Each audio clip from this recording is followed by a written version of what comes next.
أعوذ بالله من الشيطان الرجيم.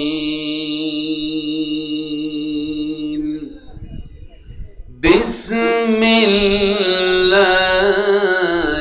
الرحمن الرحيم.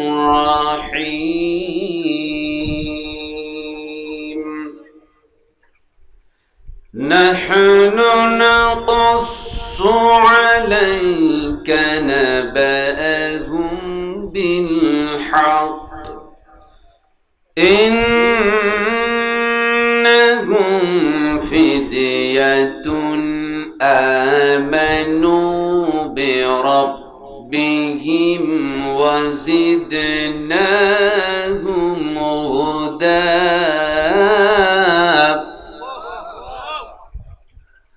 وربطنا على قلوبهم إذ قاموا فقالوا ربنا رب السماوات والأرض فقالوا ربنا رب السماوات والأرض لن ندعو من دونه إلها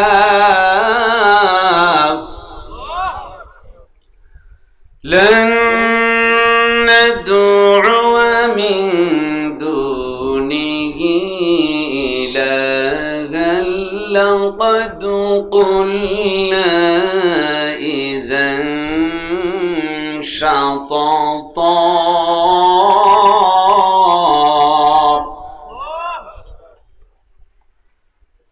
الله أكبر. بسم الله الرحمن الرحيم. ما كان محمد أبا أحد من رجالكم ولكن رسول الله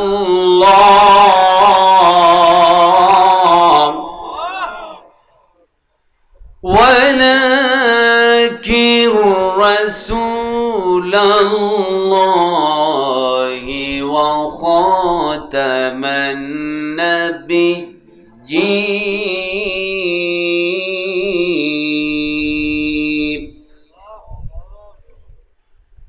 وقال الله تعالى في شأن حبيبي إن الله وملائكته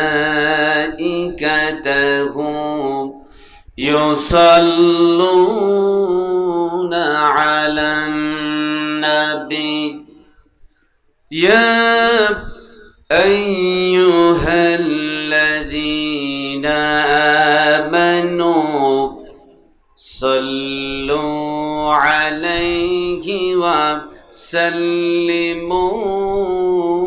تسليما. اللهم صل على محمد وعلى آل محمد كما صليت على إبراهيم وعلى آل إبراهيم إنك حميد مجيد. اللهم بارك على محمد وعلى آل محمد كما باركت على إبراهيم وعلى آل إبراهيم إنك حميد مجيد. بلغ العلا بكماله كشف الدجى حسنت جميع خصاله صلوا फूले फूल तो बुलबुल का तरन्नुम भी न हो जमन दहर में कलू का तबस्सुम भी न हो बलगल अला बिकमालिही कशफत दुजा बिजमालिह हसनत जमीअ खसालिह सल्लु अलैहि একটু জিকির করুন লা ইলাহা ইল্লাল্লাহ লা ইলাহা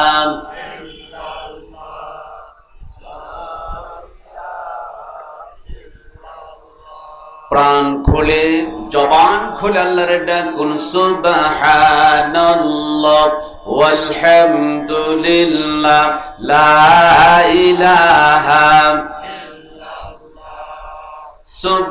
সুবহানাল্লাহ ওয়ালহামদুলিল্লাহ লা ইলাহা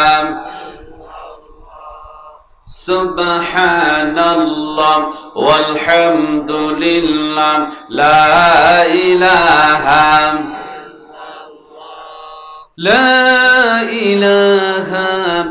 ইল্লাল্লাহু মুহাম্মাদুর রাসূলুল্লাহ সাল্লাল্লাহু আলাইহি ওয়াসাল্লাম।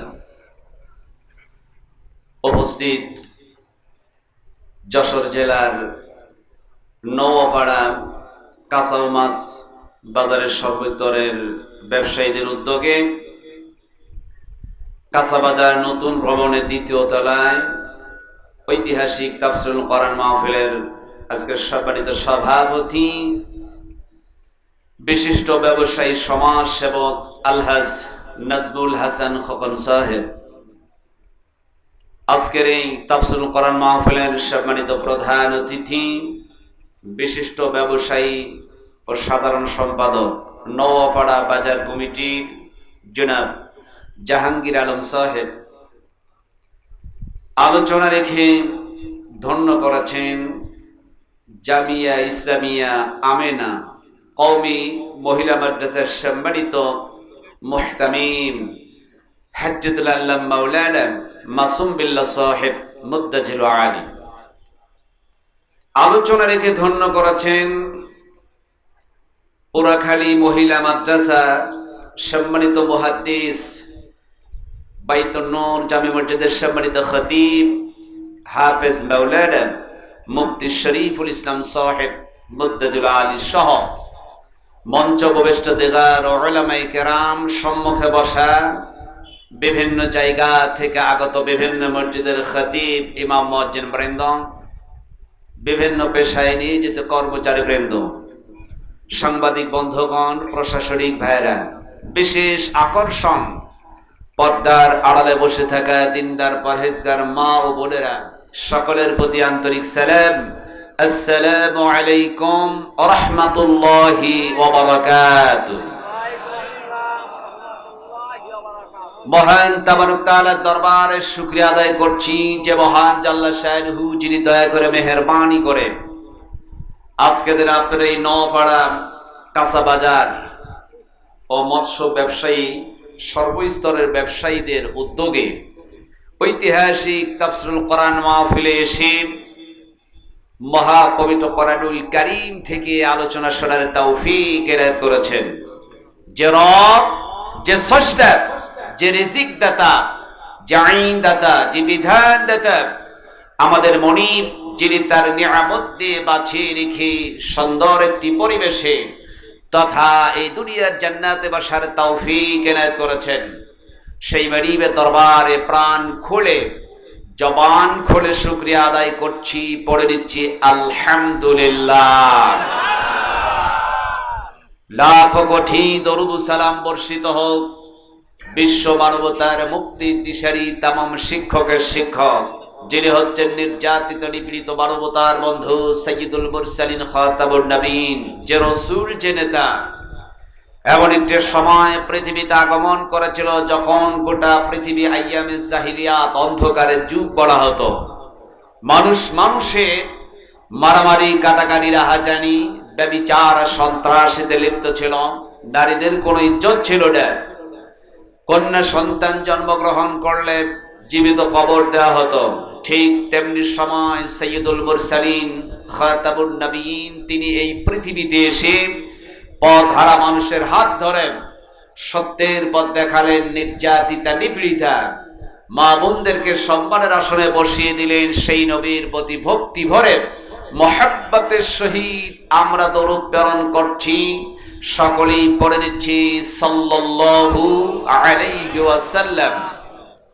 আবার ভাইরা, আজ আমরা আপনাদের এই যশোরের নওপাড়া কাঁচা মাছ বাজারের সর্বস্তরের ব্যবসায়ীদের উদ্যোগে ঐতিহাসিক তাফসীরুল কোরআন মাহফিলে এসে মহাপবিত্র কোরআনুল কারীম থেকে আলোচনা শোনার যে সুযোগ পেয়েছি, যে আল্লাহ তিনি আমাদের হায়াতকে বৃদ্ধি করেন, শরীরকে সুস্থ রেখে কোরআন শোনার তৌফিক দিলেন, বসতে পেরেছি, এজন্য খুশি না বেজার?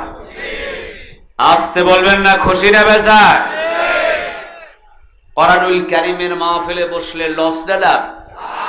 কম না বেশি? কোরআনুল কারীমের মাহফিলে বসলে অবশ্যই লাভ আছে। গান আর সিনেমার মজলিসে যদি বসি তাহলে লাভ না লস? লস আছে কি নাই? কোরআনুল কারীমের মাহফিলে বসলে আল্লাহ পাক তিনি রহমত বর্ষণ করে থাকেন। সুবহানাল্লাহ বলবেন না? গান আর সিনেমার মজলিসে বসলে কি রহমত নাজিল হয়? সুতরাং সেখানে আল্লাহর গজব নাজিল হয়। কথা বলে ঠিক কি না? কোরআন শুনলে ঈমান বাড়িয়ে দিবেন কে? আল্লাহ। গান শুনলে ঈমান কমে যাবে। উল্টা আছে কি নাই? কোরআনের মাহফিলে বসলে আল্লাহ পাক গুনাহকে maaf করে দেন। গান আর সিনেমার মজলিসে বসলে গুনাহ তো মাফ হয় না, বরং আরো গুনাহ বেড়ে যায়। তাহলে কোরআনের মাহফিলে বসতে পেরেছি, লস না লাভ? শেষ পর্যন্ত কি থাকতে রাজি আছি? বলেন ইনশাআল্লাহ। আবার ভাইরা, কোরআনুল কারীমের মাহফিলে বসলে অবশ্যই লাভ আছে। আমরা প্রশ্ন করব কোরআনুল কারীমের কাছে, আরামের ঘুমকে হারাম করে তোমার আলোচনা শোনার জন্য বসেছি, এতে লস না লাভ আছে? জবাব দেবে কোরআন। ঘুম কিন্তু আল্লাহর বিশাল নিয়ামত। কথা বলে ঠিকই রে? ঘুম যে আল্লাহর নিয়ামত, এটা একমাত্র তিনি জানেন যার চোখে ঘুম নেই। আমরা একটা কথা বলে থাকি, বাঙালি দাঁত থাকতে দাঁতের মর্যাদা বোঝে না। দাঁত যখন ঝরে যায়, শক্ত জিনিস চিবাতে পারে না, তখনই কিন্তু বড় হয় দাঁতের কি মর্যাদা ছিল। এখন কিন্তু আমরা বুঝতে পারছি না। কথা হয় ঠিক কি না? ঘুম যে আল্লাহর নিয়ামত, যার চোখে ঘুম দেয় তিনি জানেন কেমন নিয়ামত। আমাদের এই সমাজে এমন কিছু লোক আছে, দেখবেন লক্ষ লক্ষ কোটি কোটি টাকার মালিক, দাবি দাবি খাবার খায়, এসি রুম আছে, চোখে ঘুম দেয়, মুটপুট ট্যাবলেট খায়। আছে কি নাই? আসতে বলে আছে কি নাই? কারণ সম্পদ আছে, শান্তি নেই। আবার এর সমাজে এমন কিছু লোক আছে, সারাদিন রিক্সা চালিয়েছে, ঠেলা গাড়ি ছেড়েছে, কলির মতো বোঝা বহন করেছে, মাথার ঘাম পায়ে পড়েছে, এসি রুম নেই, দামি কোনো খাবার নেই, মোটা চাউলের ভাত আর ডাউল খেয়ে আল্লাহর শুকরিয়া আদায় করে বলেছিল আলহামদুলিল্লাহ, আল্লাহ তুমি যথেষ্ট খাইয়েছ। ঈশার নামাজ পড়লো, বিছানায় গেল, এত সুন্দর ঘুম, নাকের গর্জনে যেন ট্রাকের ইঞ্জিন ফেল। আছে কি নাই? তার মানে সম্পদ থাকতে না পারে, শান্তি আছে। আর শান্তি পেতে হলে আসতে হবে আল্লাহর কালাম কোরআনের কাছে। কথা ঠিক কিনা? কোরআনকে ছাড়বেন, ইহকাল পরকালে আপনি শান্তি পাবেন না। শান্তি পেতে হলে আসতে হবে আল্লাহর কালাম কোরআনের কাছে। সুবহান। সেই কোরআনুল কারীমের মাহফিলে এসেছি, লাভ কি আছে? কোরআনকে যদি আমরা প্রশ্ন করি, কোরআনুল কারীম সূরা ইয়াসিন আয়াত নাম্বার 11 এর মধ্যে আল্লাহ জবাব দিচ্ছেন লাভ না লস আছে।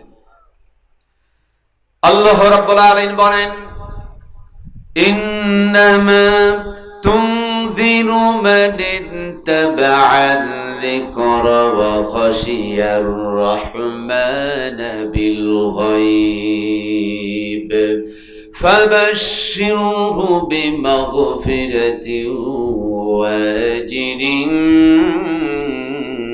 কারীম।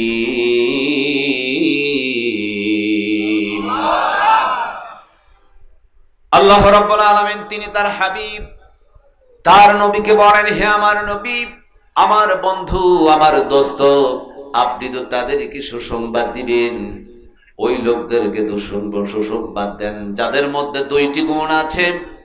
যেই লোকের মধ্যে 2টি গুণ আছে ওই লোকদেরকে সুসংবাদ দিতে হবে। তার 1 নাম্বার, আল্লাহ রাব্বুল আলামিন বলেন, ইন্নামা তুনযিরু মান ইত্তাবা'আদ যিকরা, ও নবী তাদেরকে বক্তব্য শোনায় দাও যারা বক্তব্য শোনে আর বক্তব্য মেনে নেয়। নসিহত তাদেরকেই করতে হবে যারা নসিহত শোনে আর মানে।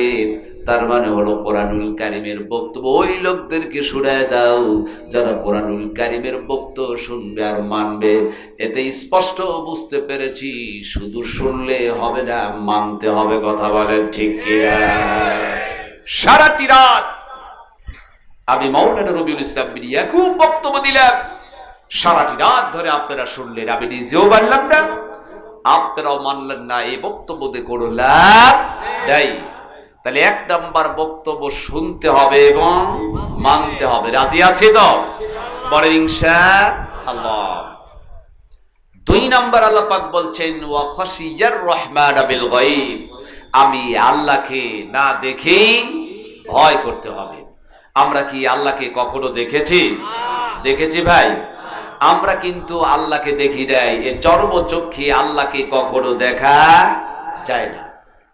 আচ্ছা, আপনাদের এই যশোরের নওপাড়ার তাওহীদি জনতাকে প্রশ্ন করব, আল্লাহকে দেখেছেন এমন কেউ আছেন? একটু হাত তুলে দেখার। হুজুর আমি আল্লাহরে দেখেছি। কেউ দেখেন নাই? আল্লাহকে দেখা যায় না? হযরতে মূসা আলাইহিস সালাম বলে, রব্বি আরিনি, আল্লাহ আমি তোমারে দেখতে চাই। আল্লাহ পাক বলেন, লান তারানি, কখনো নয়, আমি আল্লাহকে দেখতে পাবে না। মূসা আলাইহিস সালাম যদি চর্মচক্ষে আল্লাহকে দেখতে না পায়, আমার মতো একজন সলিমুল্লাহ মার্কা মানুষ যদি বলে আমি আল্লাহকে দেখেছি, নিঃসন্দেহে বুঝতে হবে পাক্কা ভণ্ড ছাড়া আর কিছু নয়। কথা বলা ঠিক কিনা? আল্লাহকে কখনো দেখা যায় না। তাহলে 1 নাম্বার বক্তব্য শুনবো এবং বেড়ে দিব। 2 নাম্বার, আল্লাহকে দেখি নাই কিন্তু সর্বক্ষেত্রে ভয় করব কাকে? আরো জোরে বলেন কাকে? আল্লাহকে আমরা ভয় করব। আল্লাহ বলেন, এই 2 গুণ বিশিষ্ট যারা ব্যক্তি তাদেরকে তুমি সুসংবাদ দাও, ফাবাশশির হও, তাদেরকে সুসংবাদ দাও, বিমাগফিরাতিন, আমি আল্লাহ তাদের ক্ষমা করে দিলাম। জোরে বলুন সুবহানাল্লাহ। আল্লাহ যদি আজকে এই তাফসীরুল কোরআন মাহফিলে আমাদেরকে ক্ষমা করে দেন, এর চাইতে সৌভাগ্য আর কিছু হতে পারে? হতে পারে?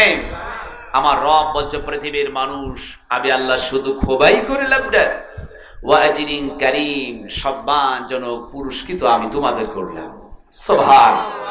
আল্লাহর পুরস্কার তার বান্দার জন্য, তার শ্রেষ্ঠ নিয়ামত তার জান্নাত। জোরে বল সুবহানাল্লাহ। তাহলে আমরা শুনবো এবং মেনে নেব ইনশাআল্লাহ। এই আয়াতে কারিমার মধ্যে বুঝতে পেরেছি আজকের এই মাহফিলে আসাতে অবশ্যই লাভ আছে। কথা আছে কিনা? কোরআন থেকে তাফসীর হবে, কোরআনের আলোচনা শুনলে ঈমান বাড়িয়ে দিবেন কে? আল্লাহ। আল্লাহ রাব্বুল আলামিন বলেন, ওয়া ইযা তুলিয়াত আলাইহিম আয়াতুহু যাদাতুহুম ঈমানা। জোরে বলুন আল্লাহু আকবার। আল্লাহ বলেন, কোন মুমিন মুমিনাত আমার কোন বান্দার বান্দের সম্মুখে মহা পবিত্র কোরআনুল কারীমের আয়াতে কারিমা যখন তেলাওয়াত করে শোনানো হয়, আমার রব, আমার আল্লাহ রব্বুল আলামিন বলেন, তখন আমি আল্লাহ আমার ওই বান্দার বান্দির ঈমানটাকে আরো বাড়ায়া দেই। সুবহান। কোরআন শুনলে ঈমান বাড়িয়ে দিবেন কে? আল্লাহ। তাহলে শোনাতে লস লাভ লাভ আছে কি নাই? কিন্তু দুঃখজনক, আশ্চর্য হলেও সত্য, সেই মহাপবিত্র কোরআনুল কারীমের চাইতে বর্তমান যুগে এখন সিনেমা আর গান, মোবাইল ফোন আর টেলিভিশন, সেই সম্পর্ক কম না বেশি? আসতে বলবো না, কম না বেশি? সকল বাড়িতে এখন ডিশ লাইন আছে, আছে কি নাই? আমরা সবকিছুকে ছেড়ে দেই, আল্লাহর কোরআনকে আঁকড়ে ধরতে পারি। কোরআনকে যদি আমরা আমাদের সর্বক্ষেত্রে, আমার ব্যক্তিগত, আমার পারিবারিক, আমার সামাজিক, আমার রাষ্ট্রীয় সর্বক্ষেত্রে যে ব্যক্তি কোরআনুল কারীমকে মেনে নিতে পারবে, ও ব্যক্তি যদি জিরো হয়, আল্লাহ তার হিরোতে পরিণত করে দিবেন। যারা বলুন সুবহানাল্লাহ। সেই কোরআনুল কারীম থেকে আলোচনা করব আমি সূরাতুল কাহাফের 13 এবং 14 নাম্বার আয়াতে কারিমা তেলাওয়াত করেছি। এর উপরে সংক্ষেপে কিছু আলোচনা করব ইনশাআল্লাহ। আবার ভাইরা, আল্লাহ পাক যে মহাপবিত্র কোরআনুল কারীম তিনি নাযিল করেছেন, এই কোরআনুল কারীমের মধ্যে সূরা আছে 114টি। কয়টি? 114টি সূরা আছে এই মহাপবিত্র কোরআনুল কারীমের মধ্যে। এই কোরআনুল কারীম আল্লাহ পাক নাযিল করেছেন সর্বযুগের সর্ব ব্যক্তি শ্রেষ্ঠ নবী জনাব মুহাম্মদুর রাসূলুল্লাহ সাল্লাল্লাহু আলাইহি ওয়াসাল্লামের প্রতি বিভিন্ন প্রেক্ষাপটে, বিভিন্ন সময়ে কোরআনুল কারীমের আয়াতে কারিমা সূরা নাজিল হয়ে বিশাল এই কোরআনুল কারীম 30 পারা কোরআনুল কারীম সম্পূর্ণ এসেছে। কথা আছে কি না? সেই কোরআন যেটাকে সবচাইতে বড় মুআজিজা বলা হয়েছে, কোরআনের চাইতে আকর্ষণীয় আর মুআজিজা নেই। রাসূলের মুআজিজা ছিল অনেক, কিন্তু এর শ্রেষ্ঠ মুআজিজা ছিল কোরআন। অসংখ্য নবী এসেছেন পৃথিবীতে, এক একজন নবীকে এক এক ধরনের আল্লাহ পাক মুআজিজা দিয়েছেন, কিন্তু কোন মুআজিজাই স্থায়ী হয় নাই। নবী এবং রাসূল বিদায় নিয়েছেন, মুআজিজাও বিদায় হয়ে গেছে। মুসা আলাইহিস সালামের মুআজিজা ছিল হাতের লাঠি ছাড়লে কি হতো? সাপ হয়ে যেত। কারণ ছিল কি? ওই যুগের লোকেরা তারা ভিলকিবাজি ছিল, জাদুবিদ্যার, জাদু খেলা দেখাতো, প্রাদুর্ভাব ছিল বেশি জাদুর। মুসা হাতের লাঠি ছেড়ে দিলে সাপ হয়ে যেত, সমস্ত জাদুকরেরা ভয় পেয়ে যেত। সুবহান। আর যদি আমরা হাতের লাঠি ছেড়ে দিই, আর সাপে পরিণত হবে না, কারণ মুসা আলাইহিস সালাম বিদায় নিয়েছেন, এর মুআজিজাও বিলীন হয়ে গেছে। ঈসা আলাইহিস সালাম জন্মন্তর চোখে হাত বলে দিলে দৃষ্টি ফিরে পেত, আমরা দিলে আর ফিরে আসবে না। সুলাইমান আলাইহিস সালাম তক্তার উপর বসতেন, বিনা ইঞ্জিল, ড্রাইভার লাগতো না, পেট্রোল লাগতো না, হাওয়ায় তিনি উড়ে বেড়াতে পারতেন। সুবহান। দাউদ আলাইহিস সালাম তিনি লৌহ কর্মকার ছিলেন, অস্ত্র বানাতেন। আমাদের দেশে লৌহ কর্মকার যারা অস্ত্র বানায়, দেখবেন লোহাকে আগে আগুনের মধ্যে ঢুকিয়ে দেয়। কথা আছে কি না? লোহা পড়ে যখন লাল হয়ে যায়, হাতুড়ি দিয়ে পিটাইয়া বিভিন্ন কায়দায় অস্ত্র বানানো হয়। আমার ভাইরা, হযরতে দাউদ আলাইহিস সালাম তিনি যখন লোহা দিয়ে অস্ত্র নির্মাণ করতেন, আল্লাহ রাব্বুল আলামিন দাউদ আলাইহিস সালামকে যে মুআজিজা দিলেন, লোহাকে আগুনের মধ্যে দেওয়ার প্রয়োজন হতো না। শুধুমাত্র দাউদ আলাইহিস সালাম লোহাকে হাতের মধ্যে নিতেন, তিনি চাপ দিতেন, লোহা গলে পানি হয়ে হাতের আঙ্গুলের ফাঁক দিয়া গড়ে গড়ে বয়ে পড়ে যেত। দাউদ আলাইহিস সালাম ইচ্ছে অনুযায়ী বিভিন্ন কায়দা অস্ত্র বানাতেন। হযরতে দাউদ আলাইহিস সালাম বিদায় নিলেন, মুআজিজা বিলীন হয়ে গেছে।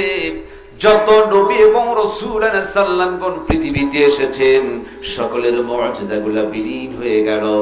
বিশ্ব নবী রাহমাতুল লিল আলামিন তার শ্রেষ্ঠ মুআজিজা মহাপবিত্র কোরআনুল কারীম, এটা আছে এবং কিয়ামত পর্যন্ত থাকবে, এটা বিলীন হবে না। কথা বলছে কিনা?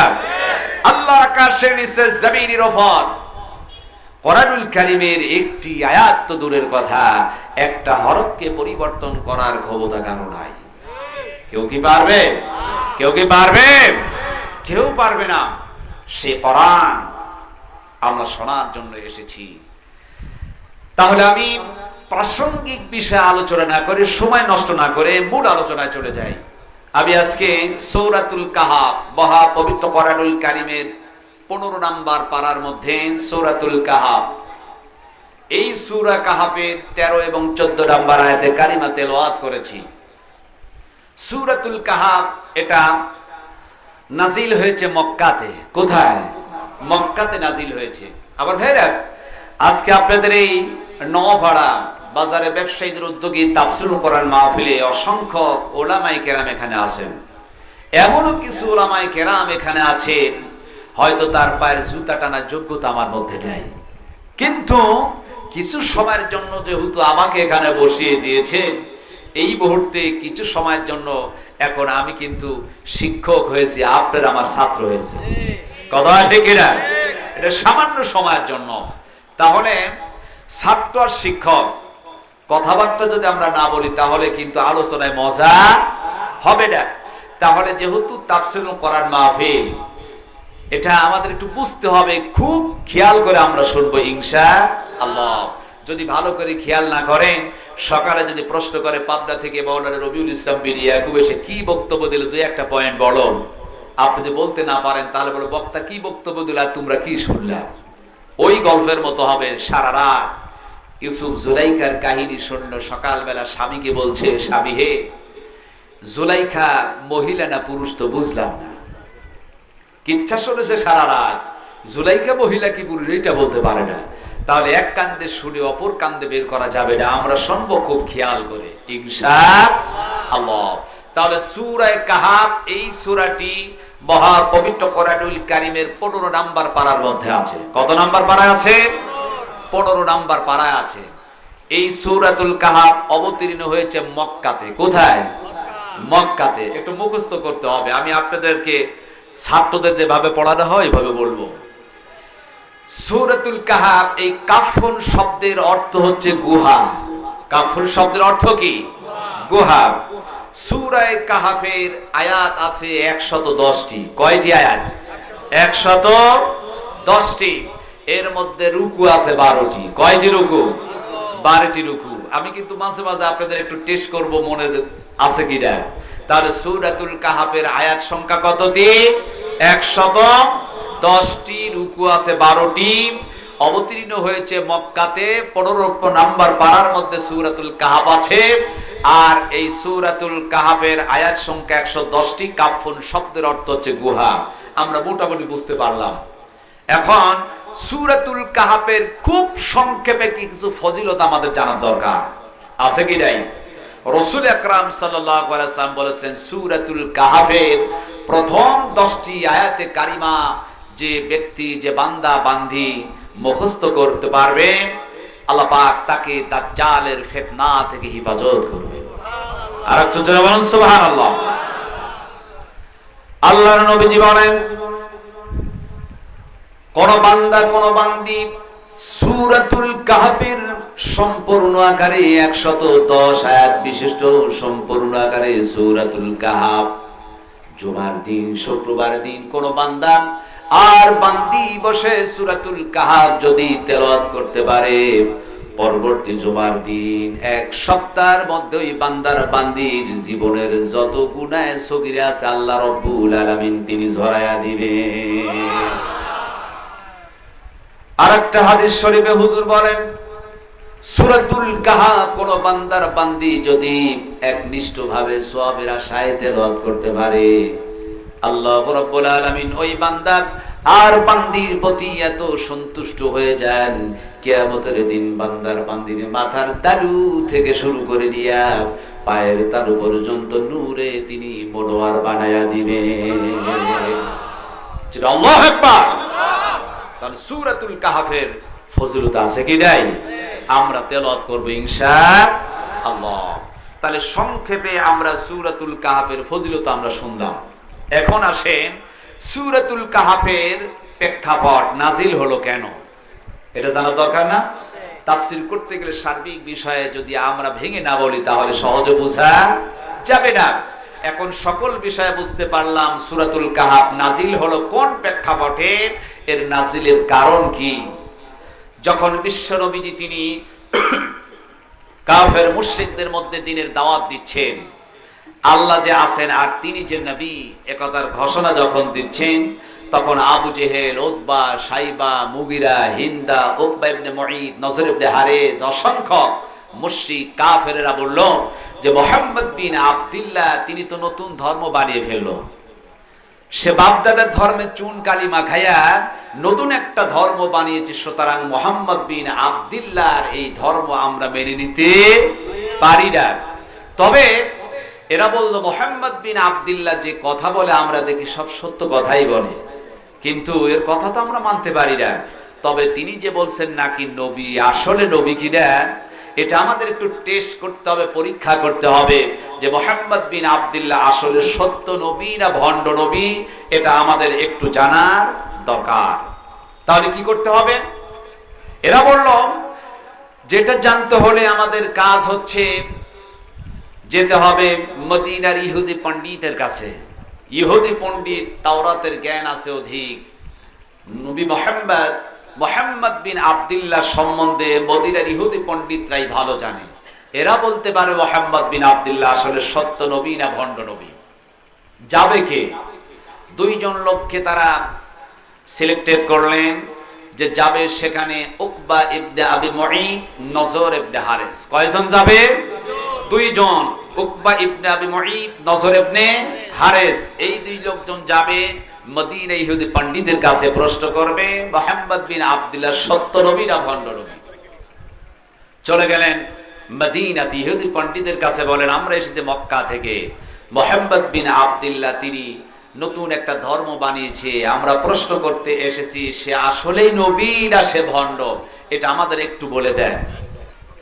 ইহুদি পণ্ডিত বলল উকবা ইবনে আবি মুঈত, নজর ইবনে হারেস, এসেছো মক্কা থেকে, চলে যাও মক্কায়। মুহাম্মদ বিন আব্দুল্লাহ আসলে সত্য নবী না ভণ্ড নবী এইটা তোমরা বুঝতে পারবে। আমি ইহুদি পণ্ডিত তোমাদেরকে তিনটি প্রশ্ন শিখায় দিলাম।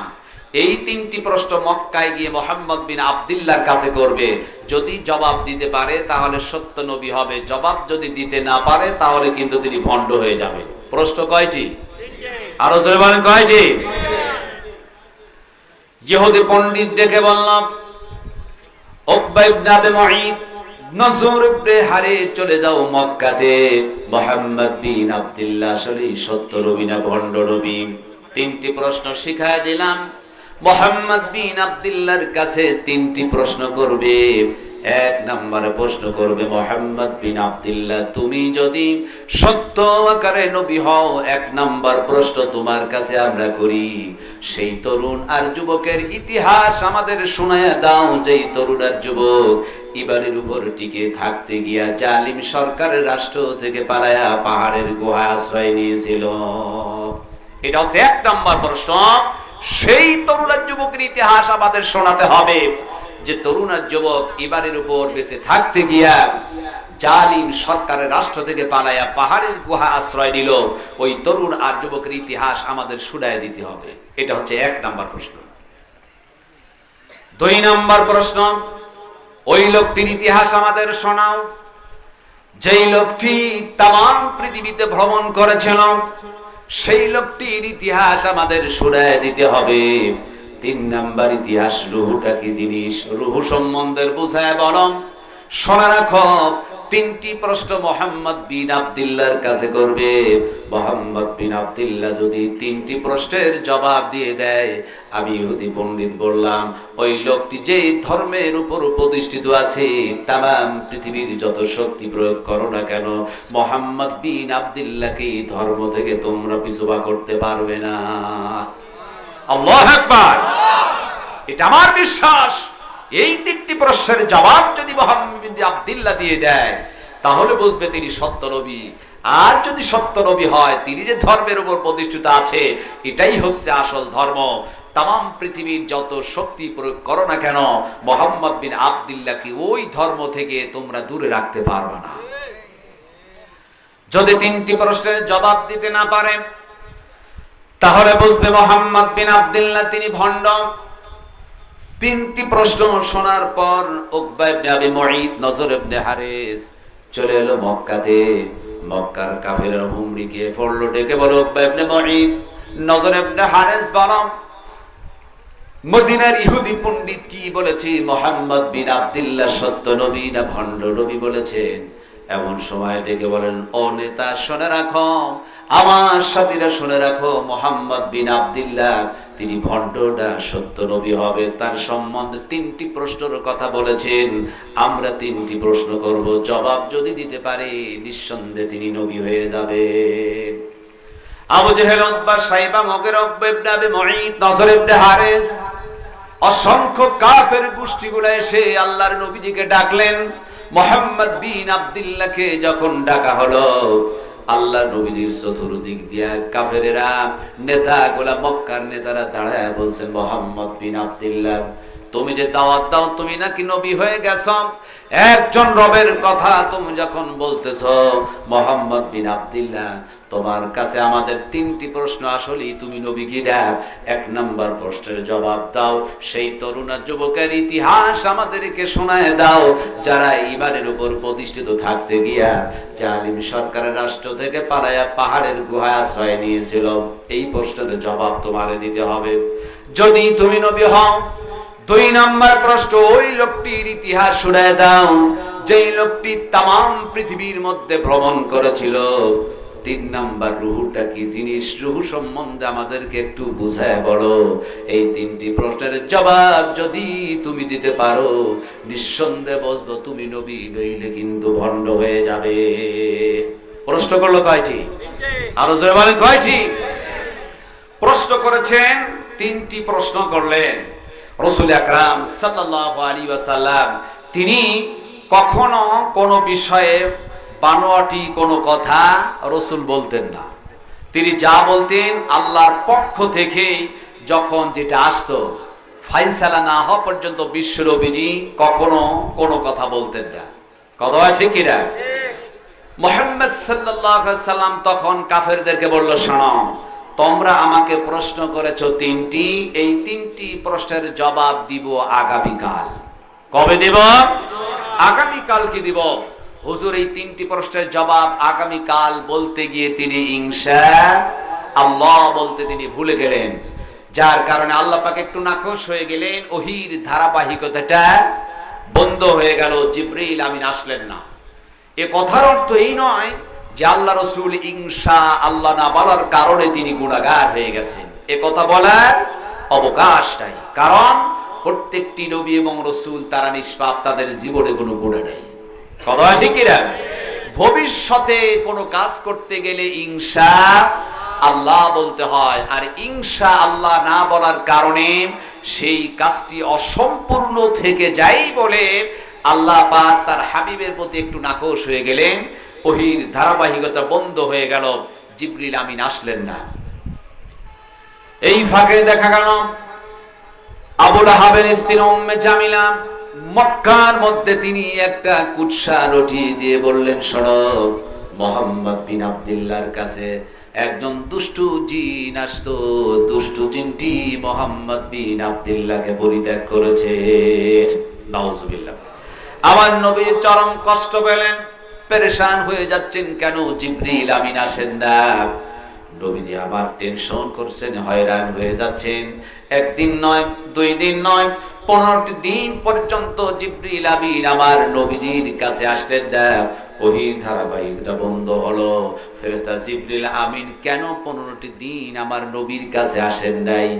এই কথাটি বুঝাতে গিয়া আল্লাহ রাব্বুল আলামিন তিনি সূরা কাহফের 23 নাম্বার আয়াতে কারিমার মধ্যে তিনি বলেন, ওয়ালা তাকুলান্না লিশাইইন ইন্নী ফাইলুন যালিকা গাদা ইল্লা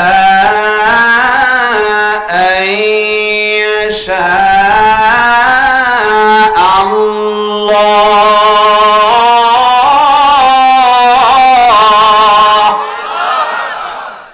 আল্লাহ বলেন হে আমার হাবিব, আমার নবী, আপনি ভবিষ্যতে কোনো কথা বলতে গিয়া, কোনো কাজ করতে গিয়া এমনটি বলবেন না যে আগামীকাল করিব, আগামীকাল বলিব। সুতরাং আপনি এইটা না বলে ইল্লা আইয়াশা আল্লাহ, আল্লাহর ইচ্ছাকে সংযুক্ত করবেন। ভবিষ্যতে কোনো কাজ করতে গিয়ে আপনি বলবেন ইনশাআল্লাহ। আমার ভাইরা, ভবিষ্যতে কোন কাজ করতে গেলে আমরা বলবো ইনশাআল্লাহ। মনে থাকবে তো? ভবিষ্যতে কোন কাজ করতে কি বলবো? ইনশাআল্লাহ। আজকে মাহফিল থেকে আমরা ফেরত যাব বাড়িতে, কি গ্যারান্টি আছে? আমরা কি বলবো? ইনশাআল্লাহ। আল্লাহ যদি নেন চাহে তাহলে সম্ভব, নইলে সম্ভব না। এখন ইনশাআল্লাহ বলতে যদি আমরা ভুলে যাই তাহলে কি করব? ভুলে গেলে কি করতে হবে? এটাও আমার রব সূরাতুল কাহাফের পরবর্তী আয়াত 24 নম্বর আয়াতে কারিমার মধ্যে তিনি জানায় দিলেন। আল্লাহ রাব্বুল আলামিন বলেন, ওয়াযকুর রাব্বাকা ইযা নাসিতা ওয়া কুল আসা আইয়াহদিয়ানি রাব্বি লিআকরাব মিন হাদা রশাদা।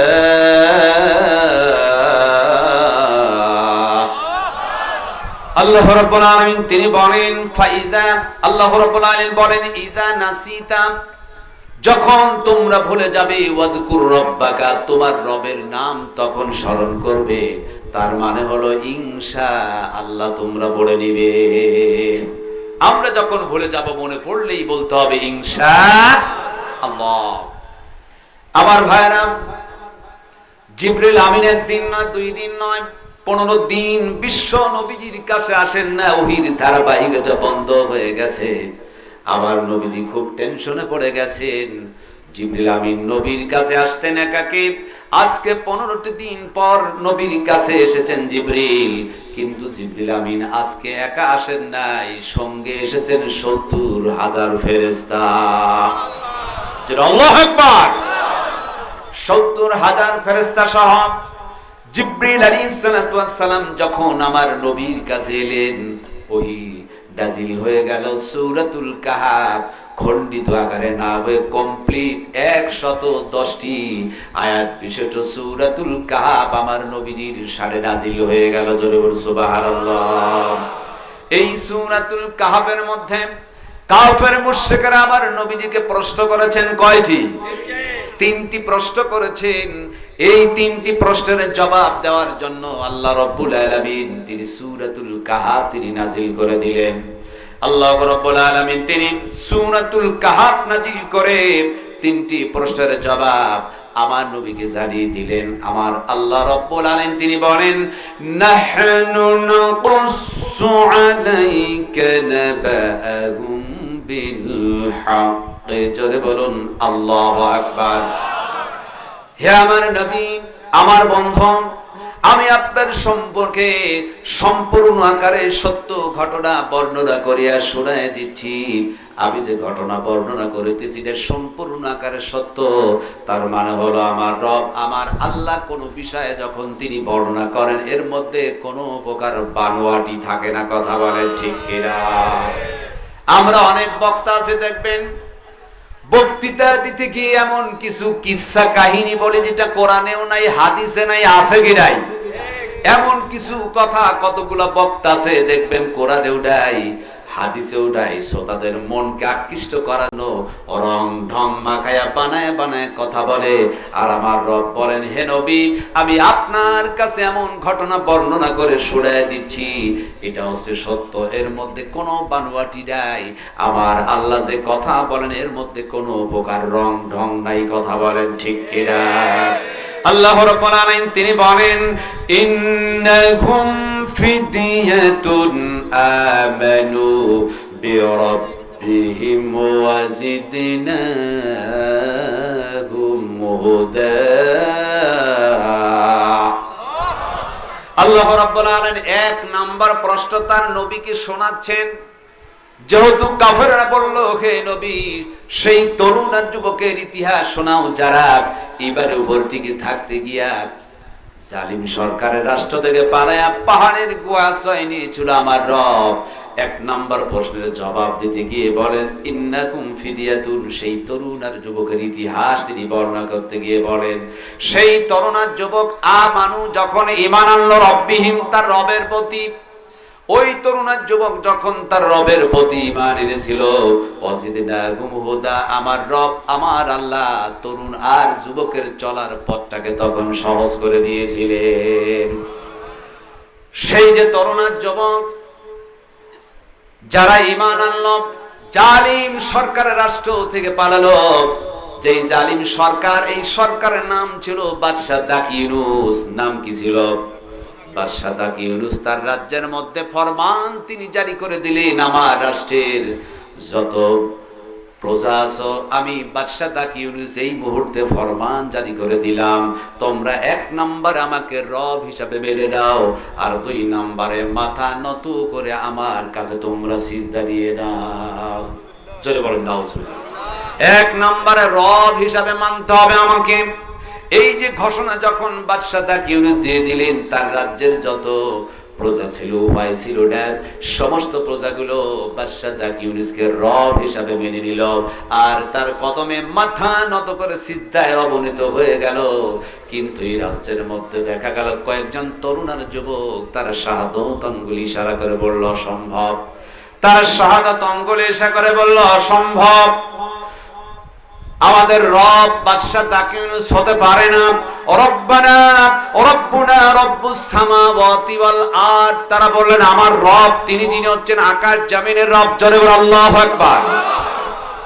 অসম্ভব বাদশাহ দাকি ইউনুসকে আমরা রব হিসাবে মানতে পারি না।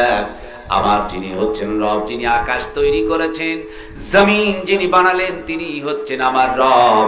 বাদশাহ দাকি ইউনুসকে রব হিসাবে মানতে পারি না। যখন ঘোষণা দিলেন, প্রশাসনের লোকেরা গিয়ে বলতেন বাদশাহ, আপনার রাজ্যের সমস্ত লোক আপনাকে রব হিসাবে মেনেছেন, আপনি তো জানেন না কিছু সংখ্যক তরুণ আর যুবক তারা আপনাকে রব হিসাবে মানতে চায় না। এরা নাকি বলে আকাশ জমিনের যিনি রব একমাত্র তিনি রব, আপনাকে মানতে চায় না। বাদশাহ দাকি ইউনুস যখন ফরমান জারি করলো গ্রেফতার করার জন্য, প্রশাসন পুলিশ বাইরে গিয়ে তরুণ আর যুবককে গ্রেফতার করে জেলখানায় ঢুকায় দিল। তার একটাই দোষ ছিল, একমাত্র ঈমান এনেছিল আমার রবের প্রতি। কথা বলেন ঠিক কিনা? জেলখানার মধ্যে যখন ঢোকানো হলো, বাদশাহ দাকি ইউনুস তার প্রশাসনের লোকদেরকে ডেকে বলল, তরুণ আর যুবককে আমার মহলের মধ্যে হাজির করো, আমি পার্সোনাল ভাবে কথা বলবো। তরুণ আর যুবককে বাদশাহ দাকি ইউনুসের মহলের মধ্যে যখন আনা হলো, বাদশাহ দাকি ইউনুস বলে, তরুণ আর যুবক, যেই সময় আমি বাদশাহ এলান জারি করেছি আমার রাজ্যের সমস্ত লোকগুলা আমাকে রব হিসাবে মেনে নিল, কিন্তু তুমি আমাকে রব হিসাবে তোমরা মানো না, এর কারণ কি?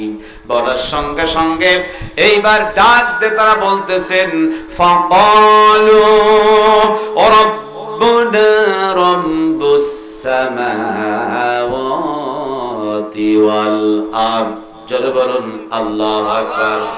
তরুণ যুবক বললেন, না, আপনাকে রব হিসাবে মানব না, আমার রব আল্লাহ যিনি আকাশ জমিনের রব। জোরে বলুন আল্লাহু আকবার। বাদশাহ দাকি ইউনুস তখন তিনি একটা হুমকি দিল, ডেকে বলল, তরুণ আর যুবক শোনো, এই মুহূর্তে আমি বাদশাহ দাকি ইউনুস তোমাদেরকে কতল করে দিতে পারি। এটা আমার দ্বারা অসম্ভবের কিছু নয়, আমি কিন্তু তোমাদের কতল করতে পারি, কিন্তু কতল করলাম না, আমি তোমাদেরকে ছেড়ে দিলাম। কারণ আমার মহলের যদি হত্যা করি তাহলে লোকেরা আমার কা পুরুষ বলবে, নিজের মহলে এড়ে তরুণ আর যুবকদের হত্যা করেছে, সুতরাং হত্যা করলাম না, ছেড়ে দিলাম। কিন্তু ছেড়েই দিলাম না, তোমাদের সময় দিলাম 7 দিন। কয়দিন?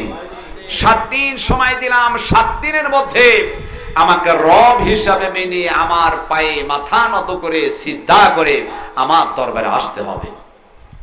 তরুণ যুবক বলল, অসম্ভব, আমার রব হচ্ছে আমার আল্লাহ যিনি আকাশ জমির রব। লান নাদউয়া মিন দুনিহি ইলাহা, কখনো নয়, আমি অন্য কোন ইলাহার উপাস্য করব না, ওই ইলাহার উপাস্য করব যিনি হচ্ছে আকাশ জমিনের রব। লাকাদ কুল্লা ইদান শাতাতা, যদি করে থাকি এটা হবে অবাঞ্ছিত মিথ্যাচার ছাড়ার কিচ্ছু নয়। বাদশা তাকে সরে রাখো, আমার জীবন যেতে পারে, কখনো তোমার রব হিসাবে মানব না। আল্লাহু আকবার বলেন। আমার ভাইরা, আল্লাহ রাব্বুল আলামিন বলেন বাদশা দাকিউনুসের রাজ্যের সমস্ত লোকগুলা বাদশা দাকিউনুসকে যেহেতু রব হিসাবে মেনে নিয়েছে, কিন্তু কয়েকজন তরুণ আর যুবক মানল না। সাহস পেল কোথায়? এই সাহসটা পেল কোথায়? আমার রব বলেন ওয়ারাবাতনা আলা কুলুবিহিম, জোরে বলুন আল্লাহু আকবার। এই তরুণ যুবকের সাহস এলো কোথায় থেকে? আল্লাহ বলেন ওয়ারাবাতনা আলা কুলুবিহিম, আমি তাদের অন্তরে ঈমানকে ঢেলে দিলাম। জোরে বলুন সুবহানাল্লাহ। আমি তাদের অন্তরে ঈমানকে ঢেলে দিলাম, মজবুত বানায় দিলাম। তরুণ যুবকের ঈমান যখন মজবুত হয়ে গেল, ইদ ক্বামু, তখন তারা উঠে দাঁড়ালো। ফাকালু, তারা বলে ফেলল রব্বুনা রব্বাস সামাওয়াতি ওয়াল আরদি লান নাদ'উ মিন দুনিহি ইলাহা। জোরে বলেন আল্লাহু আকবার। এরা তখন বলল আমার রব, আমার আল্লাহ যিনি আকাশ জমিনের রব, সুতরাং ওই রব ছাড়া কারো কোন ইলার উপাস্য আমরা করতে পারি না। একমাত্র দাসত্ব আর গোলামি হবে যিনি আকাশ এবং জমিনের রব। কথা বলেন ঠিক কিনা? বাদশা ডেকে বললেন শোনো তরুণ যুবক, সময় দিলাম 7 দিন। 7 দিনের মধ্যে যদি মাথা নত না করে আমাকে রব হিসাবে যদি না মানো, আমি বাদশা ঘোষণা দিলাম 7 দিনের মাথায় তোমাদেরকে কতল করে দেওয়া হবে অথবা ধর্মান্তরিত করে দেওয়া হবে। এই কথা যখন বললেন, তরুণ যুবক তারা ডেকে বললেন বাদশা ঈমান এনেছি যেই রবের প্রতি, কারণ তাদের ঈমানটা তখন মজবুত। ওয়ারাবাতনা আলা কুলুবিহিম, আল্লাহ অন্তরে ঈমানকে ঢেলে দিলেন। চরম মজবুত হয়ে বলছেন বাদশা তাকে সরে রাখো, আমাদেরকে কতল করতে চাও কোনো সমস্যা নাই, আমরা জেলখানায় থাকতে পারি, ফাঁসির কাস্টে ঝুলতে পারি, বাতিল শক্তির কাছে মাথা নত করতে পারি না। কথা বলা ঠিক কিনা? মুসলিম জাতিরা হচ্ছে সিংহের জাতি, এরা হচ্ছে বীরের জাতি। জীবন দিতে রাজি আছে, জেলখানায় থাকতে আমরা রাজি, ফাঁসির কাস্টে ঝুলতে রাজি আছি, কিন্তু বাতিল শক্তির কাছে মাথা নত করতে রাজি নয়। কথা ঠিক কিনা? তরুণ যুবক বলল আমাদের জীবন চলে যেতে পারে, বাদশা দাকিউনুস তোমার কাছে মাথা নত করব না। আল্লাহু আকবার। বাদশা সময় দিল কয়দিন? 7 দিন যখন সময় দিয়েছে, এই তরুণ যুবক তখন তারা বলছে জীবন শেষ হয়ে যাবে, বাদশা দাকিউনুসকে রব হিসেবে মানব না, প্রয়োজন হলে এই মুহূর্তে বাদশা দাকিউনুসের রাজ্য থেকে পালায় চলে যাব, এরপরও বাদশা দাকিউনুসকে রব হিসেবে মানব না। কিন্তু যাব কোথায়? স্থান কই? একজন তরুণ বলল বন্ধু টেনশনের কিছু নাই, যে রবের প্রতি ঈমান এনেছে নিঃসন্দেহে আমার রব তিনি আমাদের পথের সন্ধান দিয়ে দিবে। তরুণ যুবক হাঁটতে শুরু করলো, রাতের অন্ধকার, গোপনে গোপনে তরুণ যুবক তারা বাদশা দাকিউনের রাজ্য থেকে পালিয়ে যাচ্ছেন। তামাম রাতটি ধরে হাঁটতে হাঁটতে বড় ক্লান্ত হয়ে গেছে। রাত যখন শেষ হয়ে যায় একজন তরুণ বলে বন্ধু গো সকাল তো হয়ে গেল, না জানি বাদশা দাকিউনের যারা প্রশাসন, তাদের র্যাব, তাদের পুলিশ, আর্মি, বিডিআর আমাদেরকে গ্রেফতার করতে পারে। এই মুহূর্তে দিনের বেলা চলা আমাদের জন্য নিরাপদ হবে না। তার কর্মী বাহিনী আছে, বাদশা দাকিউনের কাছে যদি নিয়ে যায় আমাদেরকে হত্যা করবে অথবা আমাদেরকে ধর্মান্তরিত করে দিবে। সুতরাং দিনের বেলায় চলা আমাদের জন্য নিরাপদ নয়, আত্মগোপন করতে হবে। কিন্তু আত্মগোপন করব কোথায়? কোথায় পালাবো? একজন তরুণ বলছেন টেনশনের কিচ্ছু নাই বন্ধু গো, সামনে আছে পাহাড়, ওই পাহাড়ের গুহায় আমরা আশ্রয় নিব। জোরে বলুন সুবহানাল্লাহ। সামনে পাহাড়, পাহাড়ের গুহায় তরুণ যুবক ঢুকে পড়লেন। পাহাড়ের মধ্যে বসে একজন আর একজনকে বলে বন্ধু গো পাহাড়ের মধ্যে আমাদের নিরাপদ মনে হচ্ছে না, তার কারণ না জানি বাদশা দাকিউনের প্রশাসন, তার পুলিশ, আর্মি, বিডিআর তার প্রশাসন, তার নেতা কর্মী নিঃসন্দেহে আমাদের খোঁজে লেগে গেছে। হাঁটতে হাঁটতে যদি পাহাড়ি এলাকায় চলে আসে, পাহাড়ের গুহায় আমাদের পেয়ে যায়, সেখান থেকে বের করবে বাদশাহ দাকিনুস, নিঃসন্দেহে আমাদের হত্যা করে দিবে। সুতরাং এই মুহূর্তে পাহাড়ের গুহায় আমাদের নিরাপদ বলে মনে হয় না। একজন তরুণ ডেকে বলতেছে, বন্ধু টেনশনের কিচ্ছু নাই, ঈমান এনেছি যে রবের প্রতি, নিঃসন্দেহে আমার রব তিনি আমাদেরকে সাহায্য করবেন। জোরে বলে সুবহানাল্লাহ। আমাদের কোনো টেনশন নাই, চলো আমরা সাহায্য চাইবো আমার রবের কাছে। তরুণ এক যুবক পাহাড়ের গুহায় বসে সাহায্য চাইলো কার কাছে? আরো জোরে বলেন কার কাছে? সাহায্যের কাজ তো একমাত্র আল্লাহর কাছে।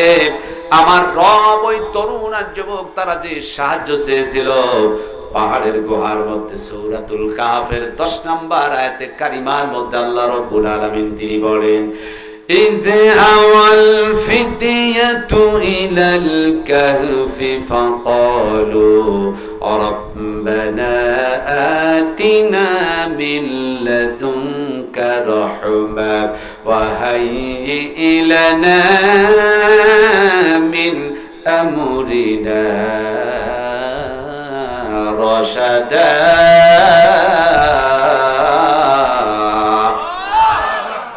আল্লাহ রাব্বুল আলামিন বলেন, ইদ আওয়াল ফিদিয়াতু ইলাল কাহফি, যখন সেই তরুণ আর যুবক পাহাড়ের গুহায় আশ্রয় নিল, ফাকালু, তখন তারা বলল, রব্বানা আতিনা মিন লাদুনকা রাহমা, হে আমার রব তুমি আমাদের প্রতি রহম করো, তুমি আমাদেরকে সাহায্য করো। তরুণ আর যুবকেরা পাহাড়ের গুহায় বসে সাহায্য চেয়েছে কার কাছে? আরো জোরে বলেন কার কাছে? আমরা সর্বক্ষেত্রে সাহায্য চাইবো কার কাছে? নাকি কোন খাজা বাবার দরবারে গিয়া, ল্যাংটা বাবা মাজারে গিয়া, কোন এমপি, কোন মন্ত্রীর কাছে আমরা সাহায্য চাইবো না। সর্বক্ষেত্রে আমরা সাহায্য চাইবো আমার রব, আমার আল্লাহর কাছে। কথা বলে ঠিক কিনা? কোন বাবার কাছে, ল্যাংটা বাবা, বিড়ি বাবা, শিকল বাবা, জটওয়ালার কাছে সাহায্য চাওয়া যাবে না। কথা ঠিক কিনা? আরে দেশের এমনও কিছু লোক আছে দেখবেন, পরনে আছে জট, মাথায় ইয়া জট, মুসু বড়, দাড়ি বড়, গাঞ্জা খাইতে গিয়া লাল হয়ে গেছে, কটা হয়ে গেছে, উকুন থাকতে বিরক্ত করে। কিছু লোক এদের পিছনে দৌড়ায় আর বলে, বাবা একটা ছেলে দিবা না? বড় হয় ছেলেদের মজুর হয়ে গেছে। সন্তানদের মালিক কে? আসছে বলে সন্তানদের মালিক কে? ছেলে এবং মেয়ে দেনে ক্ষমতা কার? আকাশ জমিনের মালিক কে? আমাদের খাইতে দেন কে? পড়তে দেন কে? সকল বিষয়ের সাহায্য করেন কে? সুতরাং যেই রব, যে স্রষ্টা, যিনি আমাদের বানিয়েছেন, আকাশ জমিন বানিয়েছেন, রিজকের ফয়সালা করেছেন, সকল বিষয়ে যিনি সাহায্য করছেন, একমাত্রই পৃথিবীতে আইন চলবে আল্লাহর। কথা বলে ঠিক কিনা? আরো জোরে বলে ঠিক কিনা? সর্বক্ষেত্রে এই দুনিয়াতে আইন চলবে কার? চলে কার? আল্লাহর আইন আছে। সুতরাং কোন মানুষ বানোয়াটি মন্ত্র তন্ত্র দিয়ে পৃথিবী চলতে পারে না। যে রব, যে স্রষ্টা আমাদেরকে খাওয়ান, তিনি রিজকের ফয়সালা করেন, না চাইতে দেন, একমাত্র আইন চলবে একমাত্র আল্লাহর। কথা ঠিক কিনা? তাহলে তরুণ আর যুবক পাহাড়ের গুহায় গিয়ে আশ্রয় চেয়েছে কার কাছে? আল্লাহর কাছে। এখন আমার রব, আমার আল্লাহ, তিনি সাহায্য করলেন। জোরে আল্লাহু আকবার। এখন আল্লাহ যে তরুণ আর যুবকের সাহায্য করলো, এই সাহায্যের ধরনটা আবার একটু ভিন্ন কায়দায় ছিল। আল্লাহ পাক তরুণ আর যুবককে সাহায্য করলেন, বললেন, হে তরুণ আর যুবক শোনো, সাহায্য চেয়েছে আমার কাছে দুনিয়ার কোন এমপি, মন্ত্রী, দুনিয়ার কোন খাজা বাবা, ল্যাংটা বাবা, দুনিয়ার কোন কারো কাছে সাহায্য না চেয়ে 1 নম্বরের সাহায্য চেয়েছো আমার কাছে। 2 নম্বরে তোমরা মজলুম, আমি আল্লাহ তোমাদেরকে সাহায্য করলাম। জোরে বলুন সুবহানাল্লাহ। তার কারণ মজলুমের ফরিয়াদ মঞ্জুর করেন কে? আরো জোরে বলেন কে? মজলুমের 3 ব্যক্তি দ্বারা মঞ্জুর হয়, তার মধ্যে 1 নম্বর হচ্ছে মজলুম। এজন্য আল্লাহ পাক বলেন, আমি তোমাদেরকে সাহায্য করলাম। আর এই সাহায্যের নমুনা ধরনটা ছিল একটু ভিন্ন কায়দায়। আমরা যখন চাকরি বাকরি, ব্যবসা বাণিজ্য, কাজকর্ম করি সারাদিন, তখন কিন্তু একটু পেরেশান হয়ে যায়। রাত্রে যখন ঘুমিয়ে পড়ি, সমস্ত পেরেশান দূর হয়ে যায়। কথা ঠিক কিনা? তরুণ আর যুবক সারা রাত হেঁটেছেন, হাঁটতে হাঁটতে তারা বড় ক্লান্ত হয়ে গেছে। এখন আমার রব সাহায্য করতে গিয়ে বলছেন, তরুণা যুবক, তোমরা যখন পালিয়ে চলে যাচ্ছ পাহাড়ের গুহায় এসে আমার কাছে সাহায্য চেয়েছ, আমি তোমারে সাহায্য করলাম। পাহাড়ের গুহায় তোমরা একটু ঘুমিয়ে পড়ো। আল্লাহু আকবার। তোমরা কি করো, একটু ঘুমাও। ঘুমের মধ্যে কিন্তু ডিস্টার্ব আছে, আছে না? আপনি ঘুমিয়ে পড়ছেন, মাইকের আওয়াজ কানে লাগছে, গাড়ির হরেন, ছোট ছোট বাচ্চাদের ডিস্টার্ব হয় কি হয় না? আল্লাহ বললেন, তরুণ আর যুবককে আমি বললাম তোমরা ঘুমিয়ে পড়ো, যাতে তাদের কোনো ডিস্টার্ব না হয়। সেই সাহায্যের কথাই আল্লাহ পাক সূরাতুল কাহফের 11 নম্বর আয়াতে কারিমার মধ্যে তিনি বলেছেন। আল্লাহ রাব্বুল আলামিন বলেন, فَضَرَبْنَا عَلَى آذَانِهِمْ فِي الْكَهْفِ سِنِينَ عَدَدًا। আল্লাহ রাব্বুল আলামিন বলেন, তরুণ যুবক, তাদেরকে বললাম তোমরা ঘুমিয়ে যাও। ঘুম যখন তাদের পাড়িয়ে দিলাম, ফাদরাবনা আলা আযানিহিম, আমি আল্লাহ রাব্বুল আলামিন তরুণ যুবকের ঘুমের যাতে ডিস্টার্ব না হয় এই জন্য আমি ওদের কানের উপর পর্দা ফেলে দিলাম। তার মানে আমি কানকেও ঘুম পাড়ায়া দিলাম। সুবহান। ফাদরাবনা আলা আযানিহিম, আমি তরুণ যুবকের কানের উপর একটা পর্দা ফেলে দিলাম, অর্থাৎ কানকে ঘুম পাড়ায় দিলাম, যাতে তামাম পৃথিবীর কোন আওয়াজ এসে তরুণ যুবকের কোনো ডিস্টার্ব না করতে পারে। আল্লাহু আকবার। এখন কানে কোনো আওয়াজ নাই, তরুণ যুবক ঘুমাচ্ছে। আমার ভাইরা দেখবেন ঘুমের মধ্যে চোখেরও ডিস্টার্ব হয়, আছে কি নাই? চোখের ডিস্টার্ব হয় না? অনেক সময় টিউবের আলো, লাইটের আলো চোখে পড়লে ঘুম হয় না। যদি লাইট বন্ধ করে অন্ধকার করা হয় তাহলে ঘুমটা ভালো হয়। আল্লাহ রাব্বুল আলামিন বলেন, তরুণ যুবকের একদিকে কানকে ঘুম পাড়ায় দিলাম, তামাম পৃথিবীর আওয়াজ লেগে তরুণ যুবকের ঘুমের যাতে ডিস্টার্ব না হয়, কারণ তারা মজলুম বাদশা দাকিউনসের রাজ্য থেকে ঈমান বাঁচানোর জন্য পালায়া পাহাড়ের গুহা আশ্রয় নিয়ে আমি আল্লাহর কাছে সাহায্য চেয়েছে। ঘুম পাড়ায় দিলাম, কানের ডিস্টার্ব থেকে তাদের বাঁচায় দিলাম। আমার রব, আমার আল্লাহ তিনি বলেন, শুধু কানকেই ডিস্টার্ব থেকে বাঁচালাম না, চোখের ডিস্টার্ব থেকে আমি আল্লাহ রাব্বুল আলামিন তাদের হিফাজত করেছি। জোরে বলুন সুবহানাল্লাহ।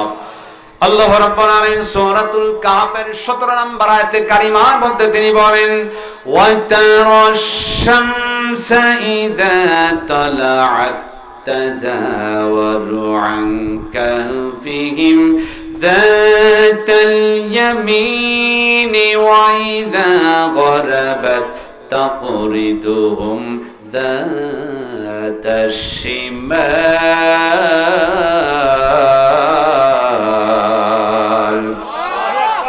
আল্লাহ রাব্বুল আলামিন বলেন, ওয়া তারাশ শামসা ইযা তালাআত তাযাওয়ারু আন কাফিহিম, সেই তরুণ যুবক যারা পাহাড়ের গুহায় আশ্রয় নিয়েছিল, আমি আল্লাহ তাআলা চোখের ডিস্টার্ব থেকে বাঁচানোর জন্য যখন সূর্য উদিত হলো, আমি আল্লাহ সূর্যকে নির্দেশ করলাম, সূর্য একটু ডান দিকে ঘুরে যায়। দাতাল ইয়ামিন, সূর্য একটু ডান দিকে হেলে গেল। আর যখন সূর্যটা ডুবে যাচ্ছিল, ওয়াইদা গরাবাত তাকরিদুহুম, সূর্য যখন ডুবে যাচ্ছিল, আমি আল্লাহ নির্দেশ করলাম দাতাশ শিমাল, সূর্য বাম দিকে একটু হেলে যায়। আমার রব বলেন, সূর্য ওঠার সময় ডাইনে আর ডুবার সময় বামে একটু হেলে গেল। তার কারণ তরুণ যুবকের চোখে যাতে সূর্যের আলো পড়ে ঘুমের ডিস্টার্ব না হয়। জোরে বলুন সুবহানাল্লাহ। আবার আল্লাহ বলেন, একদিকে কানকে আমি ঘুম পাড়ায় দিলাম, ডিস্টার্ব যাতে না হয়। 2 নম্বরে আমি আল্লাহ তাদের চোখের ডিস্টার্ব থেকে আমি তাদেরকে হিফাজত করলাম। এখন তরুণ যুবককে সাহায্য করেছেন আমার রব, আমার আল্লাহ সাহায্য করেছেন। তারা ঘুমিয়ে গেলেন সিনিনা আদাদা। আমার রব বলেন, তারা দীর্ঘদিন পর্যন্ত ঘুমায়েছিলেন। জোরে বলুন সুবহানাল্লাহ। সিনিনা আদাদা, বহু বছর পর্যন্ত ঘুমিয়েছিল। এই বহুদিন বলতে কতদিন ঘুমিয়েছিল? কতদিন ঘুমিয়েছিল? এটা আন্দাজ করে বললে ঠিক হবে না। যেহেতু আল্লাহ পাক বলেছেন, নাহনু নাকুসু আলাইকা নাবাহুম বিল হক, হে নবী আমি আপনাকে সত্য ঘটনা বর্ণনা করে শুনিয়ে দিচ্ছি। আল্লাহ যেটা বলবেন এটাই একমাত্র সত্য। কথা ঠিক কিনা? তরুণ যুবক ঘুমিয়ে পড়লো কতদিন?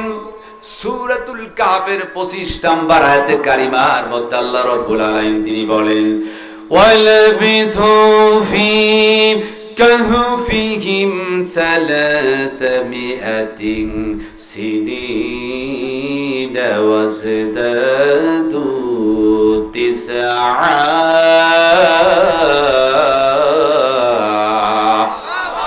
আল্লাহ রাব্বুল আলামিন বলেন তরুণ আর যুবক ঘুমিয়েছিল একদিন নয়, 2 দিন নয়, 1 মাস নয়, 2 মাস নয়, তরুণ আর যুবককে 309 বছর আমি আল্লাহ ঘুম পাড়ায় দিলাম। জোরে বল সুবহানাল্লাহ। তরুণ আর যুবক ঘুমিয়েছিলেন কতদিন? 309 বছর তারা ঘুমিয়েছিল, আমার আল্লাহ তাদেরকে ঘুম পাড়ায় দিলেন। আল্লাহু আকবার। এখন এই তরুণের যুবক সাহায্য চেয়েছে আল্লাহর কাছে। আল্লাহ বলেন আমি সাহায্য করলাম। 1 নম্বরে সাহায্য চেয়েছে আমার কাছে, 2 নম্বরে তারা মাজলুমের ফরিয়াদ মঞ্জুর করেন কে? আর জোরে বলেন কে? আল্লাহ বলেন ঘুম পাড়ায় দিলাম, কানের ডিস্টার্ব থেকে দূরে রাখলাম, চোখের ডিস্টার্ব থেকে হেফাজত করলাম। তারা ঘুমিয়ে গেল 309 বছর। এখন আপনাদের প্রশ্ন হতে পারে হুজুর 309 বছর পাহাড়ের গুহায় ঘুমিয়ে থাকলো, তাহলে তরুণ আর যুবককে কোনো পোকা মাকড় কি খেয়ে গেল না? প্রশ্ন হতে পারে কি পারে না? একটা লাশ যদি পড়ে থাকে 3 দিন 5 দিন 7 দিন থাকলে পোকা মাকড় লেগে যায়, যায় কি যায় না? পাহাড়ের মধ্যে মাটির উপরে তরুণ আর যুবক পড়ে আছে 309 বছর। কতদিন? 309 বছর ঘুমিয়ে আছে, তাহলে কোনো পোকা মাকড় খেয়েছে কি? তাদের কোনো পোকা মাকড় খায় নাই। আল্লাহ বলেন আমি তাদেরকে হেফাজত করেছিলাম। একথা বলতে গিয়ে আল্লাহ পাক সুবহানাহু ওয়া তাআলা সূরাতুল কাহফের 18 নম্বর আয়াতে কারিমার মধ্যে তিনি বলেন কেন তাদেরকে পোকা মাকড় খাইল না। আল্লাহু আকবার। আল্লাহ রাব্বুল আলামিন বলেন ওয়া তাহসাবুহুম আইকাযা ওয়া হুম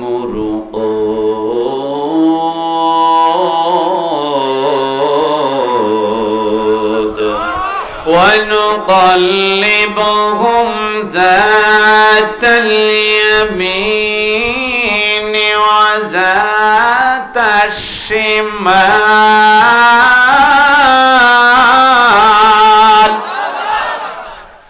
وكلبهم باسط ذراعيه بالوصيد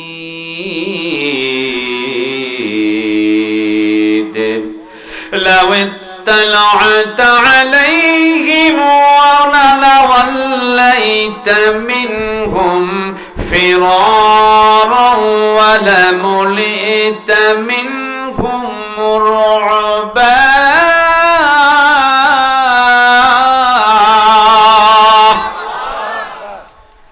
আল্লাহ রাব্বুল আলামিন বলেন হে আমার নবী ওই তরুণ আর যুবক তারা যে 309 বছর ঘুমিয়েছিল পাহাড়ের গুহায়, নবী গো ওয়াতাহসাবুহুম আইকাযা ওয়া হুম রুকুদ, তুমি যদি একবার উকি মারতে পাহাড়ের গুহায় তরুণ আর যুবক তারা যে ঘুমিয়েছিল, তুমি দেখলেই মনে করবে এরা যেন জাগ্রত, বরং তারা জাগ্রত নয়, তারা ছিল নিদ্রিত। জোরে বল সুবহানাল্লাহ। ওয়া নুকাল্লিবুহুম যাতাল ইয়ামিনি ওয়া যাতাশ শিমাল, আল্লাহ বলেন কেন তাদের পোকামাকড় খাইল না, কারণ কি? ওয়া নুকাল্লিবুহুম, আল্লাহ বলেন আমি মাঝে মাঝেই তাদেরকে পার্শ্ব পরিবর্তন করিয়ে দিতাম। যাতাল ইয়ামিন কখনো ডানে, ওয়া যাতাশ শিমাল কখনো বামে, আমি ডানে আর বামে একটু উল্টা পাল্টা করতাম। ওয়া নুকাল্লিবুহুম যাতাল ইয়ামিনি ওয়া যাতাশ শিমাল, আমি আল্লাহ তাদেরকে একটু পার্শ্ব পরিবর্তন করিয়ে দিতাম। জোরে বল সুবহানাল্লাহ।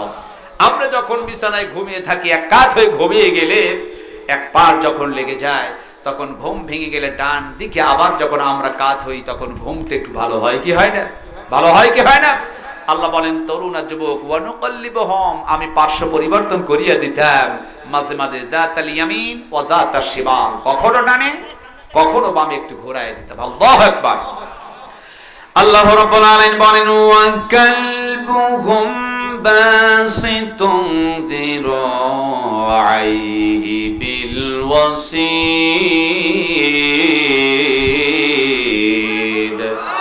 আল্লাহ বলেন হে আমার নবী আপনি যদি এই পাহাড়ের গুহায় একবার উকি দিতেন, আমি আল্লাহ তরুণ আর যুবক পাহাড়ের গুহায় 309 বছর ঘুমিয়েছিল।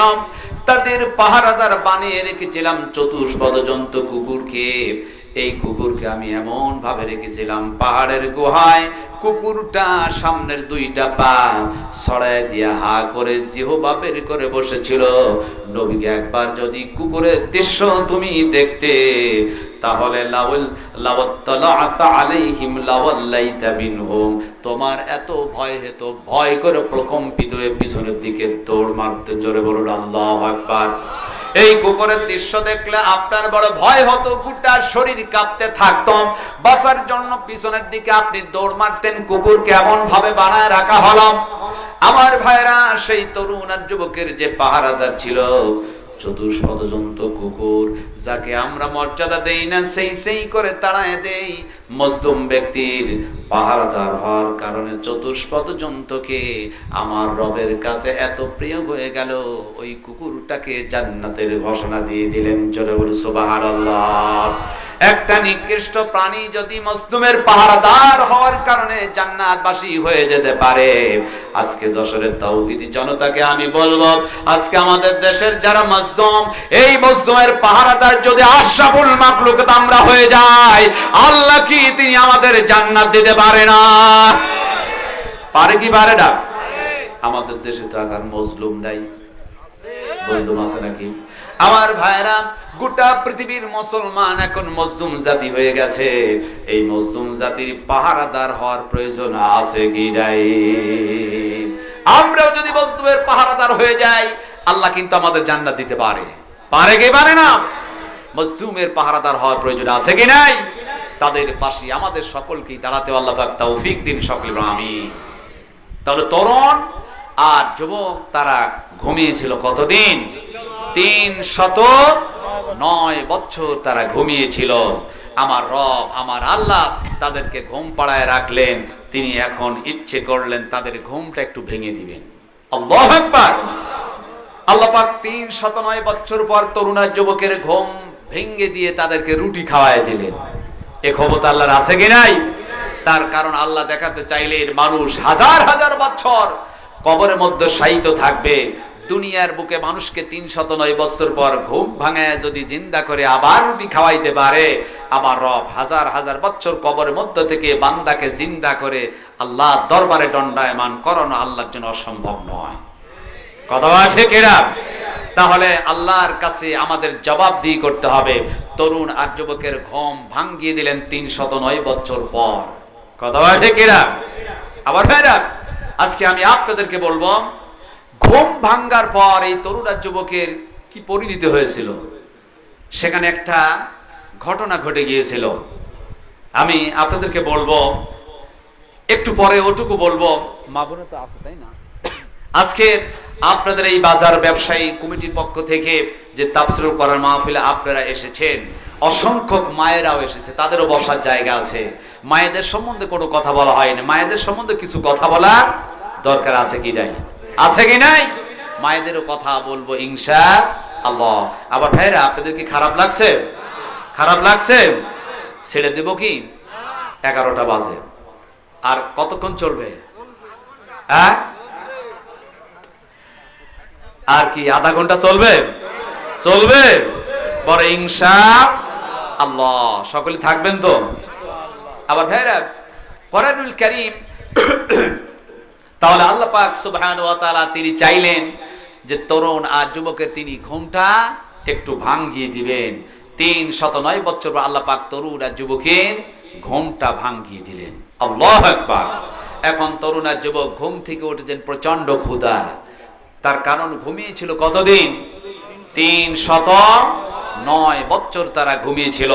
তরুণ আর যুবক ঘুম থেকে উঠে এখন এরা বলা বলি করতে শুরু করলো, পরামর্শ করলো, প্রচন্ড ক্ষুধা লেগেছে আমাদের। আল্লাহ রাব্বুল আলামিন বলেন, وَكَذَلِكَ بَعَثْنَاهُمْ لِيَتَسَاءَلُوا بَيْنَهُمْ قَالَ قَائِلٌ مِّنْهُمْ كَمْ لَبِثْتُمْ قَالُوا لَبِثْنَا يَوْمًا আল্লাহু আকবার। তরুণ আর যুবকের ঘুম যখন ভেঙে গেল, একজন তরুণ আরেকজন তরুণের সহিত কথা বলতে গিয়ে বলে, বন্ধু গো, প্রচন্ড ক্ষুধা লেগেছে, আমাদের এত ক্ষুধা লেগেছে, বলো ক্বালা কাইলুম মিনহুম কাম লাবিস্তুম, বন্ধু গো, কতদিন পর্যন্ত পাহাড়ের গুহায় আমরা ঘুমাইছিলাম, বড় আমরা কতদিন ছিলাম, এত ক্ষুধা লাগলো কেন? প্রচন্ড ক্ষুধা লেগেছে। একজন বলল ক্বালু লাবিসনা ইয়াওমান আও বা'দা ইয়াওম, একদিন অথবা একদিনের কিছু কম সময় আমরা ঘুমিয়েছিলাম, এই তো কালকে ঘুমালাম আর জেগে উঠলাম, কিন্তু তারা ঘুমিয়েছিলেন 309 বছর। কতদিন? 309 বছর ঘুমিয়েছিল। এরা বলছে একদিন অথবা একদিনের কিছু কম সময়, এই তো কালকে ঘুমালাম আর উঠে পড়েছি। কতগুলো তরুণ বলল ক্বালু রাব্বুকুম আ'লামু বিমা লাবিসতুম, এরা বলল আমরা কতদিন ঘুমিয়েছিলাম, আমার রব, আমার আল্লাহ তিনি ভালো জানেন আমরা কতদিন ঘুমিয়েছিলাম। এরা মনে করেছে গতকালকে ঘুমালাম, উঠে পড়লাম, কিন্তু মাঝখান দিয়ে 309 বছর কেটে গেছে। কথা বলেন ঠিক কিনা? তরুণ আর যুবক প্রচন্ড ক্ষুধার্ত, ক্ষুধার যন্ত্রণা একজন তরুণ আর একজন তরুণকে বলে খেতে হবে, খাবারের প্রয়োজন। ফাবাআতু আহাদাকুম বিওয়ারিকিকুম হাযিহি ইলাল মাদিনা, এই টাকা নাও, শহরে যাও, কিছু খাবার কিনে আনো, ক্ষুধার যন্ত্রণায় তো বাসিরা, আমাদের কিছু খাওয়ার দরকার। কিছু টাকা দিলেন খাবার কেনার জন্য। যখন রওনা দিবেন তখন বলছেন ফালিয়ানজুর আইয়ুহা আজকা তাআমান, খবরদার সাবধান থেকো, যেই খাবার আনবে নিঃসন্দেহে খাবারটা হালাল হতে হবে। হালাল হতে হবে কি? খাবার অবশ্যই হালাল হবে। যে খাবার আনবে তার কারণ ইবাদতের পূর্ণ শর্ত হচ্ছে খাদ্য হালাল হওয়া। কথা ঠিক কিনা? আজকে আপনাদের এই বাজার ব্যবসায়ী কর্তৃক আয়োজিত তাফসীরুল কোরআন মাহফিলে যারা ব্যবসা করেন, ব্যবসা যদি হালাল হয় তাহলে ইবাদত মঞ্জুর হবে, ব্যবসা যদি হারাম হয় মঞ্জুর হবে না। আর ব্যবসাকে আল্লাহ পাক তিনি হালাল করেছেন। কথা ঠিক কিনা?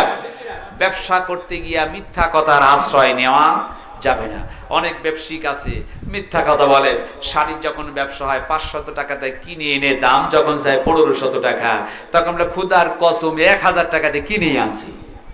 এরকম কথা বলা যাবে না। মিথ্যা কথা বলে ব্যবসা করা যাবে না। ব্যবসা হতে হবে অবশ্যই হালাল, আর এর মধ্যে আল্লাহ পাক বরকত দিবেন। কথা বলা ঠিক কিনা? তাহলে সর্বক্ষেত্রে ইবাদতের পূর্ব শর্ত হচ্ছে ব্যবসাটা কি হবে? হালাল হতে হবে, খাদ্যটা হালাল হতে হবে।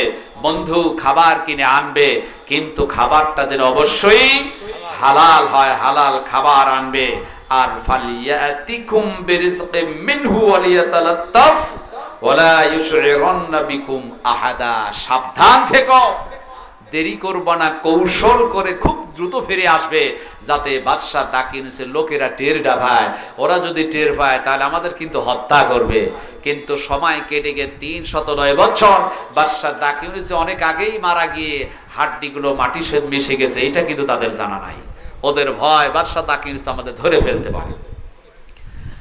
একজন তরুণ বের হলো পাহাড় থেকে, পাহাড়ের চড়াই থেকে যখন বের হলো, এখন নামার পর গ্রামের মধ্যে ঢুকেছে, আর চিনতে পারে না। ব্যাপার কি? সবকিছু তো উল্টা পাল্টা ব্যাপার।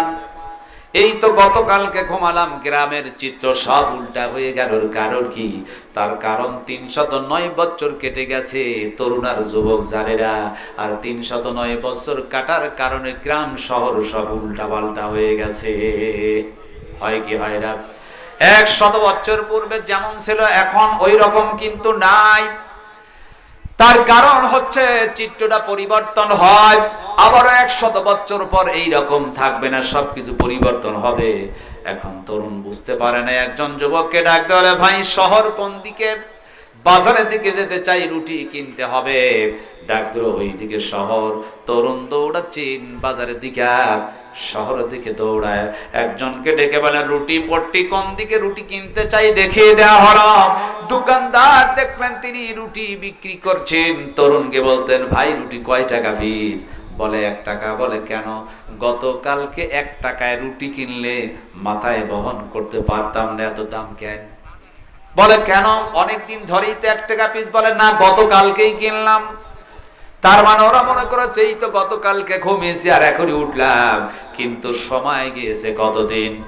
309 বছর গিয়েছে। দোকানদার বলছে হয় নাও নইলে কেটে পড়ো, তোমার মতো খরিদ্দার দরকার নাই। তখন মনে পড়েছে আমারে না বলেছেন বেশি দেরি করলে বাদশা তাকরিজ লোকেরা ধরে ফেলবে, সুতরাং আমরা নিরাপদ না, এই মুহূর্তে যাই দাম হোক না কেন রুটি কিনে আমাকে গর্তের পাহাড়ের গুহায় চলে যেতে হবে। দেন রুটি। রুটি নিয়ে টাকা দিয়েছেন 309 বছর পূর্বের টাকা, এটা অসল। বলে এ টাকা পাইলে কই? বলে কেন, এটা তো আমাদের দেশের টাকা। বলে তোমার দেশের টাকা মানে? বলছে এটা তো বাদশা দাকি ইউনুসের রাজ্যের টাকা। বলে হ্যাঁ ঠিক আছে, বাদশা দাকি ইউনুস সে তো অনেক আগে মারা গিয়েছে। বলো কি? এই তো গতকাল পাহাড়ের গুহায় আশ্রয় নিয়েছে, আমাদের সাথে আরো লোক আছে, আমরা থাকি পাহাড়ের গুহায়। তাই নাকি? বলে হ্যাঁ। তাহলে গুপ্ত ধনের সন্ধান মিলেছে, হই হুল্লোড় পড়ে গেল, প্রশাসন এসেছে, এই যুবককে গ্রেফতার করে ফেলেছে। যুবক যখন গ্রেফতার হয়ে গেল, সেই সময় যিনি প্রেসিডেন্ট ছিলেন, এই প্রেসিডেন্ট তিনি ছিলেন আল্লাহওয়ালা, তিনি ছিলেন একজন পরহেজগার মুত্তাকি, তিনি কোরআনের পক্ষের বাদশা। এই বাদশার কাছে সংবাদ গেল। বাদশা ইতিহাস যখন করলেন, দেখলেন বাদশা দাকি ইউনুস তার রাজ্যের কয়েকজন তরুণ যুবক, তারা জালিম সরকার দাকি ইউনুসের রাজ্য থেকে ঈমান বাঁচানোর জন্য পাহাড়ের গুহা আশ্রয় নিয়েছেন। নিঃসন্দেহে সেই তরুণ আর যুবক পাহাড়ের গুহা আশ্রয় নিয়েছে, বুঝতে পেরেছি এরা হচ্ছে ইসলামী আন্দোলনের কর্মী। জোরে বলো সুবহানাল্লাহ।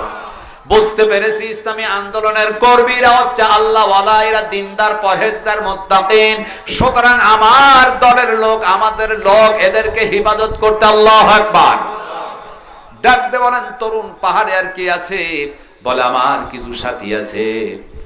বাদশা এখন তিনি দিনদার পরহেজগার, কোরআন রাষ্ট্র দিয়ে আইন চলতো কোরআনের, এই বাদশা ডেকে বললেন তোমাদেরকে হিফাজত করতে হবে। বাদশা দাকি ইউনুসের রাজ্য থেকে পালায় যখন এসেছো, তোমাদের মর্যাদা আল্লাহর কাছে অনেক বেশি। এই মুহূর্তে আমার উচিত আমার রাজকীয় খাবার খাইয়ে আমার রাজকীয় বিছানায় তোমাদের ঘুম পাড়ায়া দিয়া। হাজার হাজার মানুষ পিছনে লেগেছে। হঠাৎ করে যুবক ডেকে বলতেন বাদশাহ, এত লোক যদি হঠাৎ করে পাহাড়ের গুহায় যান আমাদের সাথী, তারা প্রচন্ড ক্ষুধার্ত, তারা স্ট্রোক করে মরে যেতে পারে। আপনারা অপেক্ষা করেন, পাহাড়ের গুহায় গিয়া তাদেরকে রুটি খাইয়ে সংবাদ দিয়ে বুঝে আপনাদের সামনে হাজির করব। বাদশা বললেন ঠিক আছে, তুমি চলে যাও। লোকদেরকে নিয়ে বাদশা বসে আছেন, এমন সময় যুবক পাহাড়ের গুহায় গিয়ে রুটি দিয়ে বলেন ও বন্ধু রুটি খাও। কিন্তু প্রশাসনিকের লোক আর বাদশা পাহাড়ের গুহার অদূরে দাঁড়ায় আছেন। সাথীরা বললাম কেন, বাদশা দাকি ইউনুস কি আমাদের টের পেয়ে গেছে?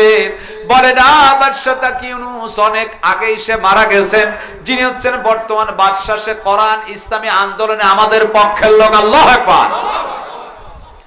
এইবার যখন তরুণ আর যুবক রুটি খাইল, আমার রব আমার আল্লাহ ডাক দিলেন তরুণ আর যুবক সাহায্য চেয়েছো আমার কাছে, দুনিয়ার কোন নেতার কাছে নয়, দুনিয়ার কোন মাজার ল্যাংটা বাবার দরবারে গিয়া তোমরা সাহায্য না চাইয়া আমি আল্লাহর কাছে সাহায্য চেয়েছো। 1 নাম্বার। 2 নাম্বারে তোমরা মজলুম, আমি আল্লাহ তোমাদেরকে সাহায্য করেছি। 309 বছর ঘুম পাড়িয়ে দিলাম, কোনো ডিস্টার্ব হলো না। 309 বছর পর ঘুম তোমাদের ভাঙিয়ে দিলাম। ও তরুণ যুবক আমার বান্দা, রুটি পর্যন্ত খেয়েছো, আবার পাহাড়ের গুহায় ঘুমিয়ে পড়ো। কিয়ামতের দিন তোমাদের ঘুম ভাঙবে, তার আগে ভাঙবে না। তরুণ যুবক আবার পাহাড়ের গুহায় ঘুমিয়ে পড়লেন। আল্লাহর পক্ষ থেকে পাথর এসে পাহাড়ের মুখটা বন্ধ হয়ে গেল।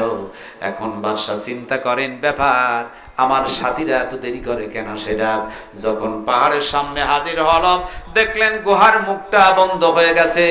বাদশা এখন তিনি আফসোস করে বলতেছেন ইসলামী আন্দোলনের কর্মী আমার দলের লোক, এরা আল্লাহওয়ালা, এদের মর্যাদা আল্লাহর কাছে অনেক গুণে বেশি, কারণ তারা ইমানের উপর টিকে থাকতে গিয়া পাহাড়ের গুহা আশ্রয় নিয়েছে। আমার উচিত ছিল, আমি চেয়েছিলাম আমার রাজকীয় খানা খাইয়া আমার রাজকীয় বিছানায় ঘুম পাড়ায় দিব, কিন্তু সুযোগ যখন হলো না, এদের সম্মান আল্লাহর কাছে অনেক বেশি।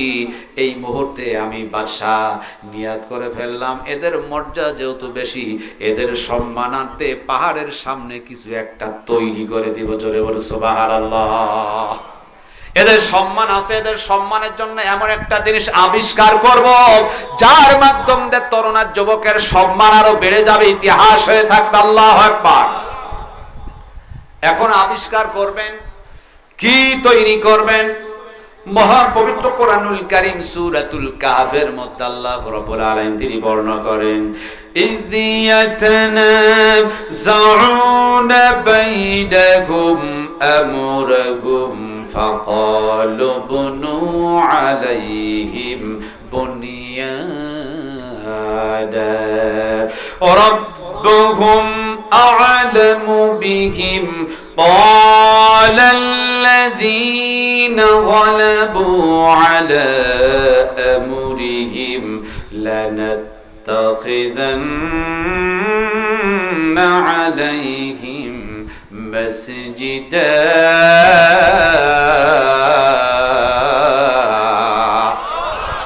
আমার ভাইরা, এই তরুণ আর যুবকের সম্মানার্থে কি তৈরি হবে? বাদশাহ যখন তিনি ডিসিশন চাইলেন, বিভিন্ন দলের নেতা কর্মীরা ইদিয়াতানাযাউনা বাইনাহুম আমরাহুম, তাদের নিজের কাজ কর্ম নিয়ে তারা ঝগড়া সৃষ্টি করলো। ঝগড়া শুরু হলো, কেউ বলল আমরা এখানে স্মৃতিসৌধ, কেউ বলল মিনার, কেউ বলল না বুনিয়ানান, আমরা পাঁচিল নির্মাণ করব। এক এক লোক এক এক ধরনের যখন সিদ্ধান্ত দিতে শুরু করলো, বাদশাহ বললেন তোমরা এক একজন এক এক ধরনের সিদ্ধান্ত দাও।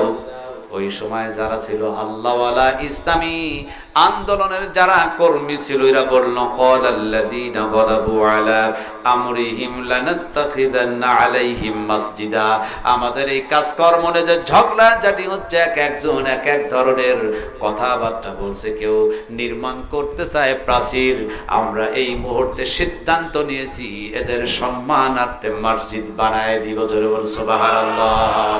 বাদশাহ এমন সময় তিনি বললেন আমি লটারি করতে চাই। অসংখ্য লোক বিভিন্ন দলে বিভক্ত হয়ে গেল।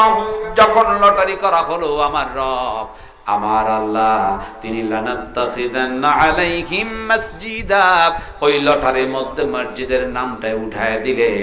এমন সময় আল্লাহওয়ালা বাদশাহ বললেন ওদের সম্মানার্থে আমি এই মুহূর্তে মসজিদ বানায় দিতে চাই। জোরে বল সুবহানাল্লাহ।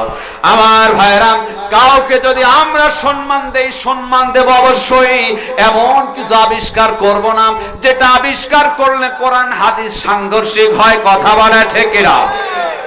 আমরা এমন জিনিস তৈরি করব যার মাধ্যমে সদকায়ে জারিয়া হবে। সুতরাং অন্য কিছু বানাবো না। আমরা মসজিদ বানাতে পারি, মিনার আবিষ্কার করতে পারি, মাদ্রাসা বানায় দিতে পারি, যেটা সদকাতুল জারিয়া এমন কিছু বানাবো, এমন কিছু কারো সম্মানে বানাবো না যেটা আমাদের দ্বারা গুনাহ হবে, যার মাধ্যমে কোরআন হাদিসের সাংঘর্ষিক হবে। কথা বলে ঠিক কিনা? এই জন্য বাদশাহ বললেন না, স্মৃতিসৌধ হবে না, শহীদ মিনার হবে না, বুনিয়ানান পাঁচিলও হবে না। আমি বাদশাহ সিদ্ধান্ত নিলাম মসজিদ বানাবো। আল্লাহু আকবার। মসজিদ বানানো ভালো না মন্দ? নিঃসন্দেহে মসজিদ বানানো ভালো। এমন সময় বাদশাহ ডেকে বললেন শোনো, আমি মসজিদ বানানোর সিদ্ধান্ত হলো। শুধু সিদ্ধান্ত হলো না, বাদশাহ যেহেতু তিনি ছিলেন আল্লাহওয়ালা পরহেজগার দিনদার মুত্তাকিন, তিনি এবার মসজিদ তিনি নির্মাণ করলেন।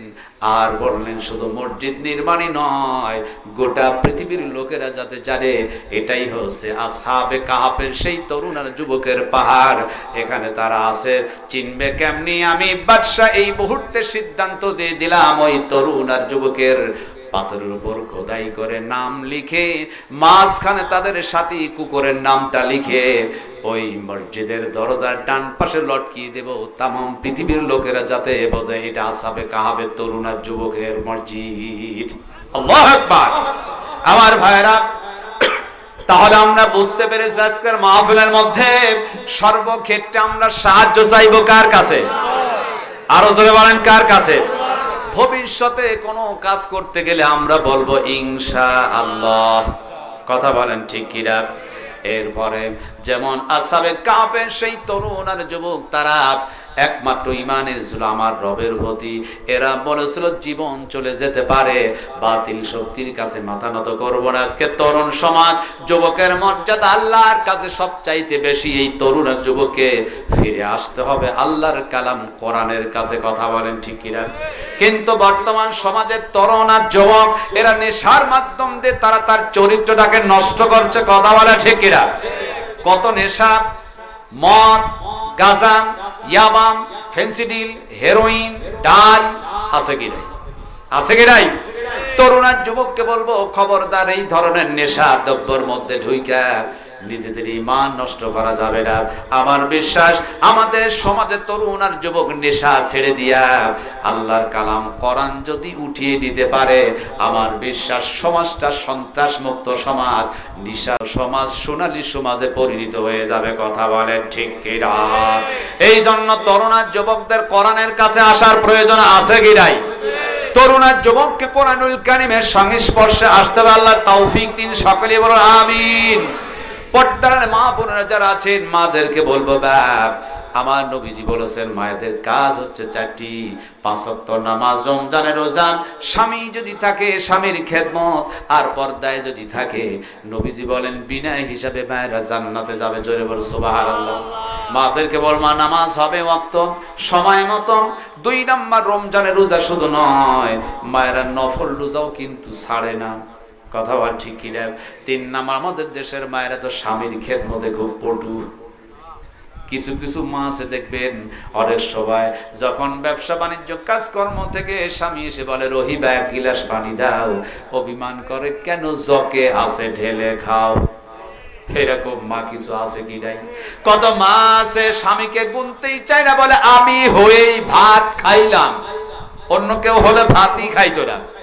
মাদেরকে বল, মা খবরদার এই ধরনের কথা বলা যাবে না। স্বামীর খেদমত কি আল্লাহ রাব্বুল আলামিন তিনি ফরজ করে দিয়েছেন। এই জন্য মাদেরকে বলবো অবশ্যই স্বামীর খেদমত করতে হবে। 4 নাম্বার, পর্দার মধ্যে থাকতে হবে। আমাদের দেশের পর্দা তো এখন আছে দরজার জানালায়। কথা বলে ঠিক কিনা? পর্দায় থাকা ফরজ করা হয়েছে, বেপর্দায় চলা যাবে না। অত আজকে আমাদের দেশের এক শ্রেণীর নারী আছে দেখবেন পর্দায় থাকতে চায় না, যদিও বুরকা পরে। এখন বুরকা কিন্তু হয়েছে ডিজিটাল কায়দায়। আছে কি নাই? টাইট ফিটিং বুরকা পরা যাবে, বুরকা হবে ঢিলা। এমন বুরকা পরবেন না যেই বুরকার মধ্যে দিয়ে আপনার গঠন বোঝা যায়। সুতরাং বুরকা হবে ঢিলা। কথা বলেন ঠিক কিনা? এই জন্য মাঝে মাঝে আমি একটা গান গেয়ে থাকি, এক কলিকে বলবো, পর্দা নামে বুরকা পরে, পর্দা সে তো করে না, সত্য কথা বলছি আমি, রাখতো কে হই কইরো না। রাস্তাঘাটে চলে নারী নামে বোরকা পরে, বোরকা নামে বোরকা পরে, মুখটি খালি করে আবার কিরণমালা পাখি দেখে, নামাজ পড়ে না। কথা বলেন ঠিক কিনা? কিরণমালা পাখি দেখা যাবে না। মাদেরকে বলবো, মা এমন পোশাক পরা যাবে না, বুরকা যে বর্তমানে ফ্যাশন। কথা বলেন ঠিক কিনা? নারীর পোশাক পুরুষে পরে, পুরুষে পোশাকে নারী। এমন পোশাক পরেও আবার ভদ্র সাজে ভারী, আবার লিপস্টিকের ঠেলায় ডেডি আব্বা ডাকে না। কথা বলেন ঠিক কিনা? দেখবেন এমন কিছু বোন আছে, মা আছে, এমন লিপস্টিক হকি স্টিক মাখায়, আব্বা বলে ডাক দেয় না, কারণ 2টা ঠোঁট এক জায়গায় হয়ে যাবে, লিপস্টিক মুছে যাবে। বাবা যখন ডাকতে বলে হালিমা এদিকে আসো, তখন ডিজিটাল কায়দায় বলে এসছি ড্যাডি। আছে কি নাই? আবার আমাদের মায়েরা এমন ফ্যাশন এবং আধুনিক হয়ে গেছে, ডিজিটাল কায়দা আজকে মায়েরা তার স্বামীকে বাবা কয়। আছে কি নাই? স্বামী যখন ডাকতে বলে নাসিমা এদিকে আসো, তখন স্টাইলে বলে এসছি বাবা, একটু দেরি করো। স্বামীরে বাবা বলা যাবে? এই জন্য আমার রাসূল তিনি বলেন, ওয়াবার সাবিনা, শুনে রাখো, মহিলাদের মধ্যে 6 গুণ বিশিষ্ট যেই মহিলা আছে, এই মহিলাদের মধ্যে আল্লাহর লানত বর্ষিত হবে, ওই সংসারে আয় বরকত হবে না। সাহাবীরা বলে, ইয়া রাসূলুল্লাহ, কোন সেই 6 শ্রেণীর নারী যেই নারীদের প্রতি আল্লাহর লানত হয়? নবীজি বললেন 6 শ্রেণীর নারী। 1 নাম্বার নারী যাদেরকে আন্নানা বলা হয়। সাহাবীরা বলে, ইয়া রাসূলুল্লাহ, আন্নানা শব্দের অর্থ তো আমরা বুঝলাম না। নবীজি বলেন, ওই শ্রেণীর নারী যারা আপত্তি করে, বিবাহ হয়ে এসে স্বামীর ঘরে ঢুকলেই শুধু না না বলে, শ্বশুরের খেদমত করতে পারবো না, শাশুড়ির খেদমত পারবো না, কারো ঝামেলা টামেলা পারবো না, তুমি আমি আমি তুমি তুমি ছাড়া আর কারো ঝামেলা করবো না, এই ধরনের কিছু মা সংসারে আছে কি নাই? নতুন বিবাহ হয়ে বাড়িতে এলেই পেতক হতে চায়, আমি আর তুমি ছাড়া কারো ঝামেলা, রান্না টান্না খেদমত করার দরকার নাই, এটা কিন্তু আমি পারবো না, প্রথম দিন এসেই বলে। অর্থাৎ নিজের মা বাবার যেমন খেদমত করা, রাসূল বলেন তোমার শ্বশুর শাশুড়ির খেদমত তেমন করতে হবে। যারা করতে অস্বীকার করে, ভালো লাগে না, রাসূল বলেন ওই নারীর প্রতি আল্লাহর লানত বর্ষিত হয়। জোরে বলেন নাউজুবিল্লাহ। এই জন্য মাদেরকে বলবো, মা শ্বশুর শাশুড়ির খেদমত অবশ্যই করতে হবে। সাহাবীরা বললেন, ইয়া রাসূলুল্লাহ, 2 নাম্বার কোন নারী যাদের প্রতি লানত বর্ষিত হয়? নবীজি বললেন, 2 নাম্বার মান্নানা, ওই নারী যারা শুধু স্বামীকে খোঁটা দিয়া কথা বলে। কিছু মা আছে দেখবেন স্বামীকে খোঁটা দেয়, বাবার বাড়ি থেকে যদি কিছু টাকা তাকে সহযোগিতা করে, 1 লক্ষ টাকা এনে দিয়েছেন, বলে 1 লক্ষ টাকা এনে দিয়েছিলাম বলেই তুমি চলতে পারলে, নইলে পারতে না চলতে। 1 বিঘা যদি জমি আনে, বলেন জমি 1 বিঘা দিয়েছি বলি চলো, নইলে চলতে পারতে না। মাদেরকে বল, মা খবরদার, স্বামীকে যদি সাহায্য করেন বাবার বাড়ি সম্পদ দিয়া, রাসূল বলেন খোঁটা দেয়া যাবে না। তবে আমাদের যুগে বর্তমানে স্ত্রী তার স্বামীকে মানে না, এর কারণ আমি গবেষণা করে দেখেছি, এই সমাজে কৌতুক নামক যৌতুক চালু আছে কি নাই? যৌতুক যারা নেয় শ্বশুর বাড়ি থেকে 5 লক্ষ টাকা যৌতুক নেওয়ার অর্থ হচ্ছে স্ত্রীর কাছে বিক্রি হওয়া। কথা ঠিক কিনা? আপনি শ্বশুর বাড়ি থেকে 5 লক্ষ টাকা নিয়েছেন, আপনার স্ত্রী তো আপনার কান ধরে উঠাবে আর বসবে, বলবে তুমি আমার কাছে বিক্রি হয়ে গেছো, 5 লক্ষ টাকার বিনিময়ে তোমারে ক্রয় করেছি। কথা বলে ঠিক কিনা? তাহলে যৌতুক কি নেওয়া যাবে ভাই? যৌতুক নেওয়া যাবে? রাসূল বলেন এদের প্রতি আল্লাহর লানত। 3 নাম্বার হান্নানা জাতির নারী, যেই নারীগুলা অর্থগুলো এদিক সেদিক করে, স্বামীর বাড়ির অর্থ গোপনে চুরি করে বিভিন্ন জায়গায় সাপ্লাই দেয়। এই ধরনের কিছু মা আছে কি নাই? নিজের ছোট ভাই আছে, বোন আছে, মা আছে, বাবাকে 100 বার দিবেন, জায়েজ আছে, তবে স্বামীকে বলে দিতে হবে চুরি করে যদি অর্থ পাচার করেন, নবী বলেন আল্লাহর লানত হবে, সংসারে শান্তি হবে না, আয় বরকত থাকবে না। আবার নবীজি বললেন 4 নাম্বার হাদ্দাকা নামক যারা জেদি হয়, যেই নারীগুলা জেদ করে বেশি, এদের প্রতি আল্লাহর লানত। সাহাবীরা বললেন, ইয়া রাসূলুল্লাহ, সেই জেদি নারী কারা? নবীজি বললেন, জেদি নারী বলতে ওরাই দেখবেন 1 শ্রেণীর নারী আছে, আপনি আপনার স্ত্রীকে 500 টাকা দিয়া 3 পিস কিনে দিলেন, কামিজ কিনলেন, ও বলবে এইটাতে আমার পছন্দ হয় নাই, আমি পাখি জামা চাই। আছে কি নাই? আপনার 1000 টাকা দিয়া জামা কিনে দিবেন, ওর পছন্দই হবে না, ও বলবে কিরণমালা দিতে হবে। আছে কি নাই? মাদেরকে বলবো, মা আল্লাহ নবীজি বলেছেন স্বামীর দেওয়া পোশাকে যেই নারী সন্তুষ্ট হতে পারে না, ওই নারীর প্রতি আল্লাহর গজব। সুতরাং আপনার স্বামী যেই পোশাক দিবে, এই পোশাকে অবশ্যই আপনাকে সন্তুষ্ট থাকতে হবে।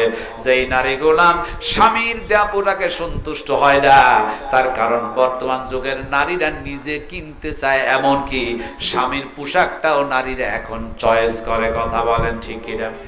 এই জন্য মাদেরকে বলছি, মা শহর বাজারে গিয়ে নিজের মার্কেট করার দরকার নাই, আপনার স্বামী যেটা এনে দেবে এতে আপনি সন্তুষ্ট থাকেন, আল্লাহর রহমত বর্ষণ হবে। যেই নারীরা স্বামীকে অপেক্ষা করে তার কথা তাকে আপত্তি করে জেদ করে পছন্দ হয় না, রাসূল বলেন এদের প্রতি আল্লাহর লানত বর্ষিত হয়, সংসারে শান্তি বরকত হয় না। নবীজি বললেন 5 নাম্বার ওই নারী যারা বাররাকা নামক নারী যারা একের কথা অন্যর কানে বলে বেড়ায়। এ ধরনের মা মনে হয় আমাদের সমাজে নাই, আছে কি? রাসূল বলেন 3 শ্রেণীর লোকের কাছে গোপন কথা বলবে না। তারা 1 নাম্বার নারী জাতির কাছে গোপন কথা বলা যাবে না। তার কারণ রাসূল বলেন মায়েদের পেট পাতলা, ওরা কথা হজম করতে পারে না। তার কারণ দেখবেন মায়েদের অভ্যাস আছে, দেখবেন অনেক মা আছে গ্রামের মধ্যে, যখন ওরা যায় বলে ও বুবু পান খাইবো, চুন ফুরায় গেছে, আমার একটু চুন দাও। চুন যখন দেয় ডেকে বলে বুবু শুনেছ নাকি অমুক গ্রামের অমুকের ছেলে অমুকের মেয়ে এই এই ঘটনা, কেউ জানে না, আমি আর তুমি, কাউকে বলা যাবে না। বুবু ডেকে বলে বুবু তাই কি বলি, কাউকে বলবো না। ও বুবু পানে চুন নিয়ে চলে এসেছে, ওর পেটের মধ্যে আর হজম হয় না, দৌড়ে পাশের বাড়িতে গিয়ে বলে বুবু গো রান্না করব, তেল ফুরায় গেছে, একটু তেল দাও। তেল যখন নেয় বলে বুবু শুনেছো নাকি আমার গ্রামের অমুকের ছেলে অমুকের মেয়ে এই এই ঘটনা, কাউকে বলা যাবে না, আমি জানি কেউ জানে না, তুমি আর আমি কাউকে বলবে না। ও বলে তাও কি বলি, কাউকে বলবো না। আবার পাশের বাড়ি 1 ঘন্টার মধ্যে দেখবেন গোটা গ্রাম সয়লাব বিবিসি লন্ডন হয়ে গেছে, আছে কি নাই? এই জন্য রাসূল বলেন যে নারীরা একজনের কথা আর একজনের কাছে বলে বেড়ায়, নবীজি বলেন এদের প্রতি আল্লাহর লানত হয়, ওই সংসারে আয় বরকত হয় না, শান্তি হয় না। সাহাবীরা বললেন ইয়া রাসূলুল্লাহ 6 নাম্বার কোন শ্রেণীর নারী যাদের প্রতি লানত হয়? নবীজি বললেন 6 নাম্বার সাদ্দাকা, অশ্লীল ভাষায় যেই নারীরা কথা বলে, গালমন্দ করে, ঝগড়াঝাটি করে। আমাদের দেশের মায়েরা তার ঝগড়াঝাটি করে না। মায়েরা গ্রামের এক প্রান্ত থেকে চিৎকার মারলে অপর প্রান্তে শোনা যায়, আছে কি নাই? আর মায়েদের দেখবেন একটা অভ্যাস আছে, যদি মায়েদের মধ্যে ঝগড়া লেগে যায়, 1 বছর পূর্বে কি বলেছিল কি করেছে সব টেনে উঠায়, এই অভ্যাস আছে কি নাই? এই জন্য মাদেরকে মা খবরদার, এই 6টি কাজের মধ্যে আপনাদের থাকা যাবে না। রাসূল বলে আমার সাহাবী এই 6 শ্রেণীর নারীদেরকে তোমরা বিবাহ করো না, নিষেধ করলেন। সাহাবীরা বলে ইয়া রাসূলুল্লাহ তাহলে চিনবো কেমনি 6 শ্রেণীর নারী, চিনার দরকার আছে কি নাই? আজকে তাফসীরুল কোরআন মাহফিলের মধ্যে যারা অবিবাহিত ছেলে আছে, এরা মনে মনে ভাবতেছে হুজুর সকলেই ঠকতে পারে, আমরা ঠকতে রাজি নয়। হুজুর মেহেরবানি করে বলেন 6 শ্রেণীর নারীকে কেমনি চিনবো? এই 6 শ্রেণীর নারীকে বিবাহ করব না। যুবকদেরকে বলবো এই 6 শ্রেণীর নারীকে তোমরাও বিবাহ করবে না, ঠিক তো? ঠিক।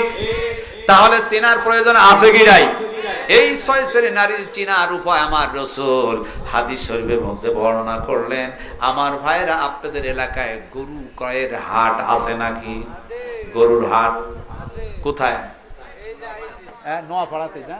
নোয়াপাড়াতে যে গরুর হাট আছে, তখন গরু কেনে কিছু মানুষ, আর দেখবেন গাভী কেনে বেশি। এই যখন গরু কিনতে যায়, যারা গরু কেনে এদের অভ্যাস দেখবেন গাভী কিনতে গিয়া শুধু গাভীর পিছন সাইডে ঘোরাঘুরি করে কি করে না? পিছনের দিকে ঘোরে। বলে ভাই গরু কিনবা কিন্তু পিছনের দিকে তাকাও কেন? বলে আমি গরুর সাইজ দেখতেছি, পিছনের সাইজটা ভালো কিনা।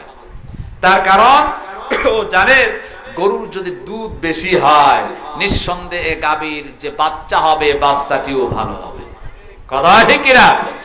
একটা দুনিয়ার সাধারণ মানুষ গরু কিনতে গিয়া, গাভী কিনতে যায়, যদি তার মায়ের পরিচয় দেয়, খোঁজ খবর নিয়ে থাকে, রাসূল বলেন যার সহিত তুমি ঘর সংসার করবে আজীবনের জন্য, ওই মেয়েকে বিবাহ করার আগে তার বংশ পরিচয় তুমি জানো। কথা ঠিক কিনা? কিন্তু আমরা তা করি না। চেহারা সুন্দর, লম্বা চড়া চেহারা সুন্দর, চোখটা হরিণের মতো টানা টানা, নাকটা চোখা আছে, কিন্তু 14ই ফেব্রুয়ারি আসলে পার্কে যাওয়া বাদ দেয় না। এরকম নারী আছে কি নাই? পার্কেও যায়, চিড়িয়াখানায় থাকে, বিভিন্ন আড্ডায় পাওয়া যায়, কিন্তু চেহারা ভালো, এই নারীকে কি বিবাহ করা যাবে ভাই? খবরদার, এই ধরনের নারী যারা আড্ডা বাজে, এদেরকে বিবাহ করা যাবে তরুণ যুবক যারা বিবাহ করো নাই, অবশ্যই বিবাহের আগে ওর বংশ পরিচয় নিবে, ওর মা বাবার খোঁজ নিতে হবে, আসলে বংশটা ভালো কিনা এটা দেখার প্রয়োজন আছে কি নাই। এই জন্য মাদেরকে বলো, মা খবরদার আপনারা স্বামীকে অমান্য করবেন না, স্বামীর হুকুম মানবেন, যত সাধ্য পর্দায় থাকার জন্য চেষ্টা করবেন, নামাজ পড়বেন 5 ওয়াক্ত সময় মতো। আর রমজানের রোজা আদায় যদি করেন, নবীজি বলেন বিনা হিসাবে আল্লাহ রাব্বুল আলামিন জান্নাত দিয়ে দিবেন। জোরে বল সুবহানাল্লাহ। এই জন্য মাদেরকে এই আমলগুলা করার প্রয়োজন আছে কি নাই। উম্মাহাতুল মুমিনিন আম্মা জান খাদিজাতুল কুবরা আয়েশা সিদ্দিকা রাদিয়াল্লাহু তাআলা আনহা, তারা স্বামীর খেদমত করেছেন, এদের সম্মান কিন্তু বেশি বেড়ে গিয়েছে। নবীজি বলেন, আমি যতবার বাড়িতে এসেছিলাম দিনের কাজ করে, জিহাদ থেকে ফিরে আসতাম 2 দিন 3 দিন 5 দিন পরে শুধু একবার ডাক দিতাম খাদিজা, বলার সঙ্গে সঙ্গে দরজা খুলে যেত, ডেকে বলতাম খাদিজা। 2 দিন 3 দিন পরে সে হঠাৎ করে ডাক দেই, তুমি দরজা খুলে দাও, তুমি কি ঘুমাও না? খাদিজা বলে, ইয়া রাসূলুল্লাহ আপনি দিনের কাজে বের হয়ে যান, আপনি বিশ্ব নবী, ইয়া রাসূলুল্লাহ আপনি জিহাদ থেকে দিনের খেদমত করে বাড়িতে আসবেন। খাদিজা খাদিজা বলতে থাকবেন, দেরি হয়ে যাবে, আল্লাহি আল্লাহর কসম আমার ভয় হয় আমার জীবনের তামাম আমলগুলা বরবাদ হয়ে যেতে পারে, আল্লাহি আল্লাহর কসম তামাম রাত্রি ধরে বিশ্ব নবী আপনার অপেক্ষায় বিছানায় পিঠ লাগাই না। জোরে বল সুবহানাল্লাহ। কিন্তু আমার ভাইরা, আমাদের দেশের আমাদের মা বোনেরা, আমাদের স্ত্রী যারা আছে, খাদিজা রহিমা বাড়িতে আছে, দেখবেন এমন ভাবে ঘুমিয়ে যায়, ডাকতে ডাকতে পাশের বাড়ির লোকের ঘুম ভেঙে যায়, আমার খাদিজা আয়েশা টান টান হয়ে শুয়ে থাকে, ঘুম ভাঙে না। আছে কি নাই? এখন আপনারা মনে মনে ভাবতেন তাহলে হুজুরদের স্ত্রীরা মনে হয় খুব ভালো, ওরা হচ্ছে একই জাতি বাঁকা হাড়ের তৈরি। কথা বলে ঠিক কিনা? তবে হাত স্ত্রীকে শিখালে অবশ্যই শিখবে। মাঝে মাঝে মজা করে আমিও বলি, শোনো, বাংলাদেশের বিভিন্ন জেলাতে যাই, আমার লোকেরা সম্মান দিয়ে হুজুর কয়, তুমি কেন বলো না? বলে, তুমি কয় নাম্বার হুজুর আমি জানি, লোকে জানে না, যদি জানতো তোমারে হুজুর বলতো না। তার মানে স্ত্রীর কাছে হুজুরগিরি চলে। মাদেরকে বলবো, মা অবশ্যই স্ত্রীকে যদি শিখানো হয়, স্ত্রী শিখবে, অবশ্যই শিখবে কিনা। অনেক লোক আছে দেখবেন আমাদের এই প্যান্ডেলের মধ্যে, অনেক ভাইরা আছেন আল্লাহওয়ালা দিনদার পরহেজগার, স্বামী স্ত্রী সেই সম্পর্ক, বাড়িতে ঢুকলে স্ত্রীকে সালাম না দেয়া বাড়িতে ঢোকে না, এরকম লোক আছে কি নাই? যদি থাকে হাত তুলে দেখান, হুজুর আমি সালাম দেই। স্ত্রীকে সালাম কে কেন একটু হাত তুলে দেখান। এতগুলা লোকের মধ্যে কয়েকজনই মনে হয় মুসলমান, আর কি আমরা মুসলমানরা স্ত্রীকে সালাম দেওয়ার প্রয়োজন আছে কি নাই? আম্মা জান আয়েশা বলেন, আমি অনেক চেষ্টা করেছি, হুজুরকে আগে সালাম দিতে পারতাম না, বিশ্ব নবীজি আগেই তিনি আমার সালাম দিতেন। আল্লাহু আকবার। তাহলে স্বামী স্ত্রী, স্ত্রী স্বামীকে সালাম দেওয়ার প্রয়োজন আছে কি নাই? আজ থেকেই আমরা চালু করব, বাড়িতে গিয়ে স্ত্রীকে সালাম দিব, পারবো তো? ইনশাআল্লাহ বাড়িতে গিয়ে সালাম দিবেন, আসসালামু আলাইকুম ওয়া রাহমাতুল্লাহ। হয়তো স্ত্রী মনে মনে ভাববে, ব্যাপার পাবনা থেকে মাওলানা রবিউল ইসলাম বিলিয়াগু কি শিখায় দিল, এই কথা বলে ভূতে টুতে ধরলো নাকি? তবে শিখাবে অবশ্যই, সালাম শিখালে স্ত্রীর সালাম দিবে।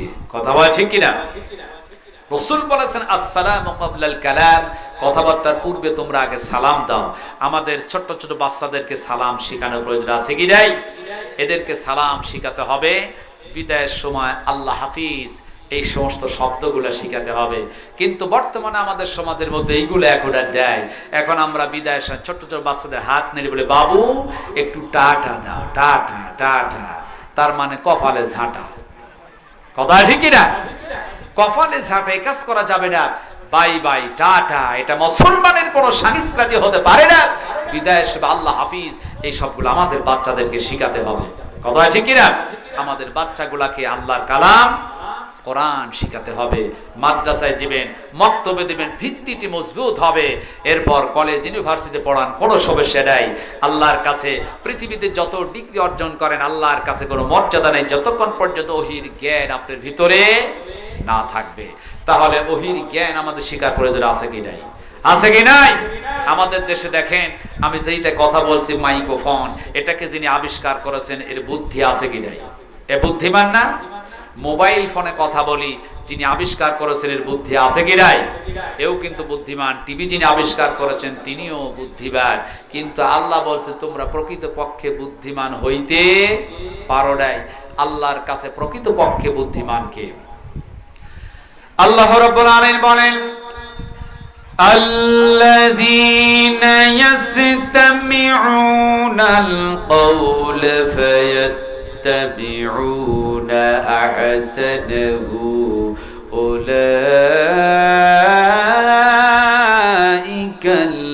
উলাইকাল্লাযীনা হাদাহুমুল্লাহ ওয়া উলাইকা হুম উলুল আলবাব। আল্লাহ রাব্বুল আলামিন বলেন, আল্লাযীনা ইয়াসতামিউনাল কওলা ফায়াত্তাবিউনা আহসানাহু। আল্লাহ বলেন যারা উত্তম কথা শোনে মানে চলে, তার মানে কোরআনুল কারীমের কথা যারা শুনলো, উত্তম কথা কোরআনের কথা যারা শোনে মানে নিজের ব্যক্তিগত, পারিবারিক, সামাজিক, রাষ্ট্রীয় ক্ষেত্রে, আল্লাহ বলেন হাদাহুমুল্লাহ, আমি তাদের তো হিদায়াত করে দেই। আর এদের শানে আমার আল্লাহ বলেন ওয়া উলাইকা হুম উলুল আলবাব, এরাই হচ্ছে বুদ্ধিমান, এরাই হচ্ছে জ্ঞানবান। সুতরাং পৃথিবীর বুতে যত ডিগ্রি অর্জন করেন, কোরআনের জ্ঞান যদি না থাকে আল্লাহর কাছে কোনো মূল্য নাই। কথা বলে ঠিক কিনা? তাহলে কোরআনের জ্ঞান আমাদের অর্জন করতে আল্লাহ পাক তৌফিক দিন সকলে, আমিন।